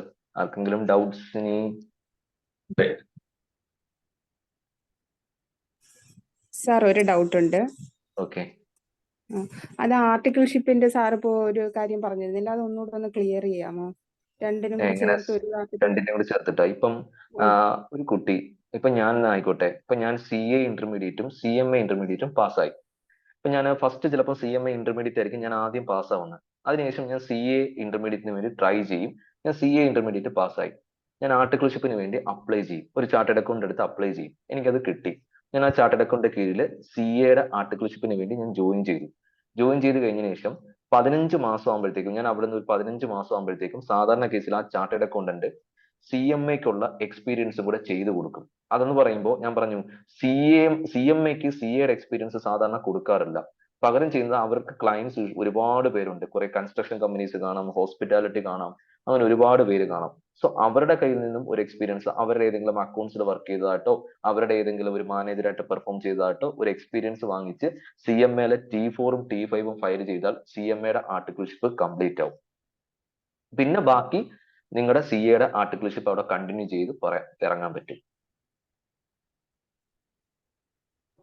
ക്ലിയർ ആണോ? ഡൗട്ട് ഉണ്ടോ? വ്യക്തമായില്ലേ? വ്യക്തമായി. രണ്ടിനും കൂടെ ചേർത്ത് ഒരു ആർട്ടിക്കിൾഷിപ്പ് ഒരു മതിയെന്നല്ല ആർട്ടിക്കിൾഷിപ്പ് മതി. അതെ അതെ അതെ അതെ. അപ്പൊ അവിടെ എക്സ്പീരിയൻസ് സർട്ടിഫിക്കറ്റ് കൊടുക്കുന്നത് നമ്മളെ സംബന്ധിച്ച് നമുക്ക് T4 T5 എന്ന് പറയുന്ന 2 ഫോമാണ്. അപ്പൊ അത് സൈൻ ചെയ്ത് കൊടുക്കുന്നത് ആ കൺസേൺഡ് ചാർട്ടേഡ് അക്കൗണ്ടിന്റെ ക്ലയന്റിന്റെ കയ്യിൽ നിന്നായിരിക്കും അത് നമ്മൾ വാങ്ങിക്കൊടുക്കുക. ആ രീതിയിലാണ് നമ്മൾ ടൈപ്പ് ചെയ്ത് കൊടുക്കുക. അല്ലെങ്കിൽ ഞാനും പല ചാർട്ടേഡ് അക്കൗണ്ട്സുകളുടെ ടൈപ്പ് ഉണ്ട്. അവരുടെ ഓഫീസിൽ CMA ട്രെയിനീസ് നിന്നാൽ അവർ എന്നോട് വിളിച്ചിട്ട് പറയും, സനല ഇതേപോലെ നിപ്പുണ്ട്, നീ ഇഷ്യൂ ചെയ്യുമെന്ന് പറയുമ്പോൾ ഞാൻ T4ഉം ഞാൻ T5ഉം ഞാൻ ആ കുട്ടിക്ക് പ്രൊവൈഡ് ചെയ്യും. അതേപോലെ എന്റെ ഓഫീസിൽ ഏതെങ്കിലും ഒരു ഇതേപോലെ ഒരു CA ട്രെയിനീസ് ഉണ്ട്, പക്ഷെ എനിക്കത് എടുക്കാൻ പറ്റില്ല. അവർ ചിലപ്പോൾ എനിക്കൊരു കുട്ടീനെ അസൈൻ ചെയ്ത് തരും. അസൈൻ ചെയ്ത് തരുവാണെന്നുണ്ടെങ്കിൽ അവർ തന്നെയായിരിക്കും അതിന്റെ ആർട്ടിക്കിൾഷിപ്പും കാര്യങ്ങളെല്ലാം കൈകാര്യം ചെയ്യുക. സാർ അപ്പൊ CA ഇന്റർമീഡിയറ്റ് ചെയ്യാതെ ഈ ആർട്ടിക്കിൾഷിപ്പ് ചെയ്യുമ്പോൾ ഇത് കിട്ടുമെന്നാണോ? CA ഇന്റർമീഡിയറ്റ് നമ്മള് പിന്നെ CMA ഇന്റർമീഡിയറ്റ് അല്ലേ ആദ്യമേ ചെയ്യുന്നത്? അത് പാസ്സായി. CMA ഇന്റർമീഡിയറ്റ് പാസ്സായി കഴിഞ്ഞ ശേഷം പാസ്സായി നമ്മൾ കഴിഞ്ഞിട്ട് ജോബിന് കയറാതെ നമ്മൾ CA ഇന്റർമീഡിയറ്റിന് വേണ്ടി ട്രൈ ചെയ്യുമല്ലോ. ട്രൈ ചെയ്ത് CA ഇന്റർമീഡിയറ്റ് കൂടെ കിട്ടിക്കഴിഞ്ഞാൽ ഞാൻ പറഞ്ഞു രണ്ടിനും ഒരേ രീതിയിൽ നമുക്ക് വർക്ക് ചെയ്താൽ മതി. അതാണ് ഉദ്ദേശിച്ചത്. അതാണ്. Okay okay okay, thank you sir.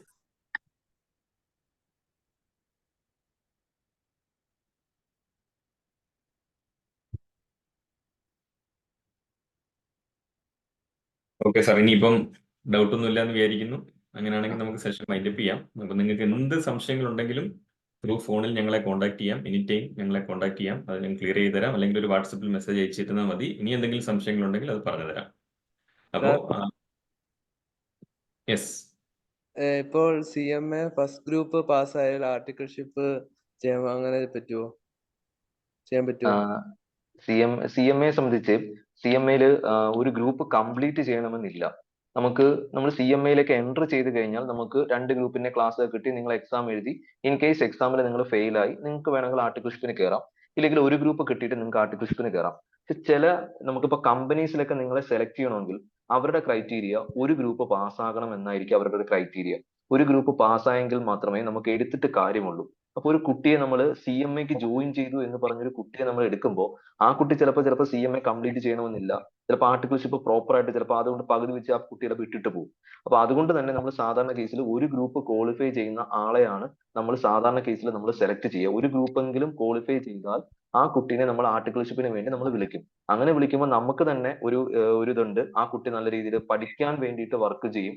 അതേപോലെ തന്നെ ഈ കറക്റ്റ് 15 മാസം നമുക്ക് നിൽക്കും. അതുകൊണ്ട് തന്നെ ഒരു ഗ്രൂപ്പ് പാസ്സായവരെയാണ് നമ്മൾ സെലക്ട് ചെയ്യുക. ചില കമ്പനീസിൽ ഇപ്പൊ നമുക്ക് ഇന്ന് തന്നെ പലർക്കും മെയിൽ വന്നിട്ടുണ്ട്, CMA ഇന്റർമീഡിയറ്റ് പാസ്സായ കുട്ടികൾക്ക് IOCയിലും ബെല്ലിലും അതേപോലെ തന്നെ നാഷണൽ വെയർഹൗസിലും FCIയിലും ഇന്റർവ്യൂവിന് വേണ്ടിയിട്ട് മിക്ക കുട്ടികൾക്കും ഇന്നത്തെ ദിവസം മെയിൽ വന്നിട്ടുണ്ട്. ഇപ്പൊ എനിക്ക് ഏകദേശം 10-22 കോളോളം ഇന്നത്തെ ദിവസം വന്നു, ഇതിൽ എവിടെ ഇന്റർവ്യൂവിന് പോകണം എന്ന് ചോദിച്ചിട്ട് വന്നു.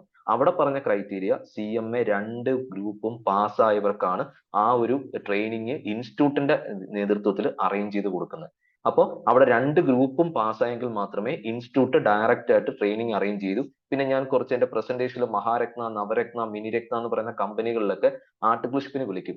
അവിടെ വിളിക്കുമ്പോൾ അവിടെ 2 ഗ്രൂപ്പും പാസ്സായവരെയാണ് അവർക്ക് വേണ്ടത്.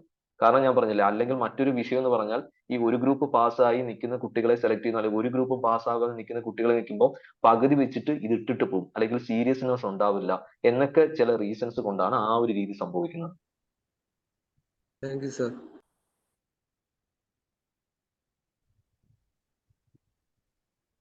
സാർ CMA ഇന്ററിന്റെ കോഴ്സ് ഫീ ചോദിച്ചിട്ടുണ്ട് സാർ. സാർ ഞാനത് ഗ്രൂപ്പിൽ ഞാനത് മെസ്സേജ് അയച്ചോളാം സാർ. ഫീസിന്റെ ഡീറ്റെയിൽസ് എല്ലാം കൂടെ ഞാൻ ഗ്രൂപ്പിൽ ഇന്ന് വൈകിട്ട് തന്നെ മെസ്സേജ് അയക്കാം. മനോജ് സാർ ജോയിൻ ചെയ്തിട്ടുണ്ട്. സാർ സാർ സെഷൻ ഏതാണ്ട് തീരാറായി. ഡൗട്ട്സ് ഒക്കെ ഉണ്ടായിരുന്നു, അതെല്ലാം ക്ലിയർ ചെയ്ത് കൊടുത്തിട്ടുണ്ട്. കാരണം വളരെ ആസ്വദിച്ച് കേൾക്കുമായിരുന്നു എല്ലാവരും. ഭയങ്കര എനിക്ക് കുറച്ച് മെസ്സേജൊക്കെ വന്നിട്ടുണ്ട്. അപ്പോൾ ഒത്തിരി ഡൗട്ട്സ് എനിക്കും ചോദിച്ചിട്ടുണ്ട്, ചോദിച്ചവർക്കൊക്കെ ക്ലിയർ ചെയ്തിട്ടുണ്ട് പറ്റുന്നതൊക്കെ. അപ്പോൾ ഒത്തിരി സന്തോഷം സനൽ സാറേ. അപ്പോൾ വണ്ടർഫുൾ സെഷൻ ആയിരുന്നു. കാരണം കുട്ടികൾക്ക് എല്ലാതും നന്നായിട്ട് ഇന്നത്തെ ഈ സെഷൻ എനിക്ക് കേട്ടപ്പോൾ എന്താ പറയുക, എല്ലാവരും ആവശ്യക്കാരാണെന്ന് നമുക്ക് നന്നായിട്ട് മനസ്സിലായി. ആവശ്യക്കാർ ഇരിക്കുന്ന പോലെ തന്നെ എല്ലാവരും പലരും പറഞ്ഞു. കാരണം അത്ര ലോങ് ആണെന്ന്, ലെങ്തി ആണെന്ന് അറിഞ്ഞില്ല. അതുകൊണ്ട് പലർക്കും അവരുടെ ഇത് നെറ്റ് കട്ടായിട്ടുണ്ട്. അപ്പോൾ അതുകൊണ്ട് ഇതിന്റെ ഇത് തരണേ എന്നൊക്കെ ചോദിച്ചിട്ടുണ്ട്, ഇത് തരണേ എന്നൊക്കെ ലിങ്കൊക്കെ തരണേന്ന് ചോദിച്ചിട്ടുണ്ട് നാളത്തേക്ക്. എനിവേ ഒത്തിരി സന്തോഷം. എല്ലാവർക്കും എന്താ പറയുക, ഡൗട്ട്സുകളെല്ലാം ക്ലിയർ ചെയ്ത്. ഇനി അതുപോലെ തന്നെ അദ്ദേഹത്തിന് ഏത് സമയത്ത് നിങ്ങൾ കോൺടാക്ട് ചെയ്ത് സംസാരിക്കുന്ന ആളാട്ടോ. അപ്പോൾ അതുകൊണ്ട് എന്ത് ഡൗട്ട്സ് ഉണ്ടെങ്കിലും അതെ ആരെ കോൺടാക്ട് ചെയ്യണമെന്നുണ്ടെങ്കിൽ നിങ്ങൾക്ക് പറഞ്ഞാൽ മതി. എല്ലാ സപ്പോർട്ടും ഇൻസ്റ്റിറ്റ്യൂട്ടും ഉണ്ടാവും, അല്ലേ സുനീഷ്? അതെ സാർ, അതെ. ഓക്കെ, അപ്പോൾ നമ്മൾ വൈൻഡപ്പ് ചെയ്യാം. സുനീഷ് സാർ ഓക്കെ അല്ലേ? Okay sir. Okay, thank you. അപ്പോൾ എല്ലാവർക്കും നല്ല ഡിസിഷൻ എടുക്കാൻ പറ്റട്ടെ. All the best. Thank you. Good night. Thank you sir. Thank you, sir. Thank you, sir. Thank you. Thank you so much, sir. יש לכם שם על ידי צה"ל, הצליח לשחרר אותה בחיים. אנחנו מבינים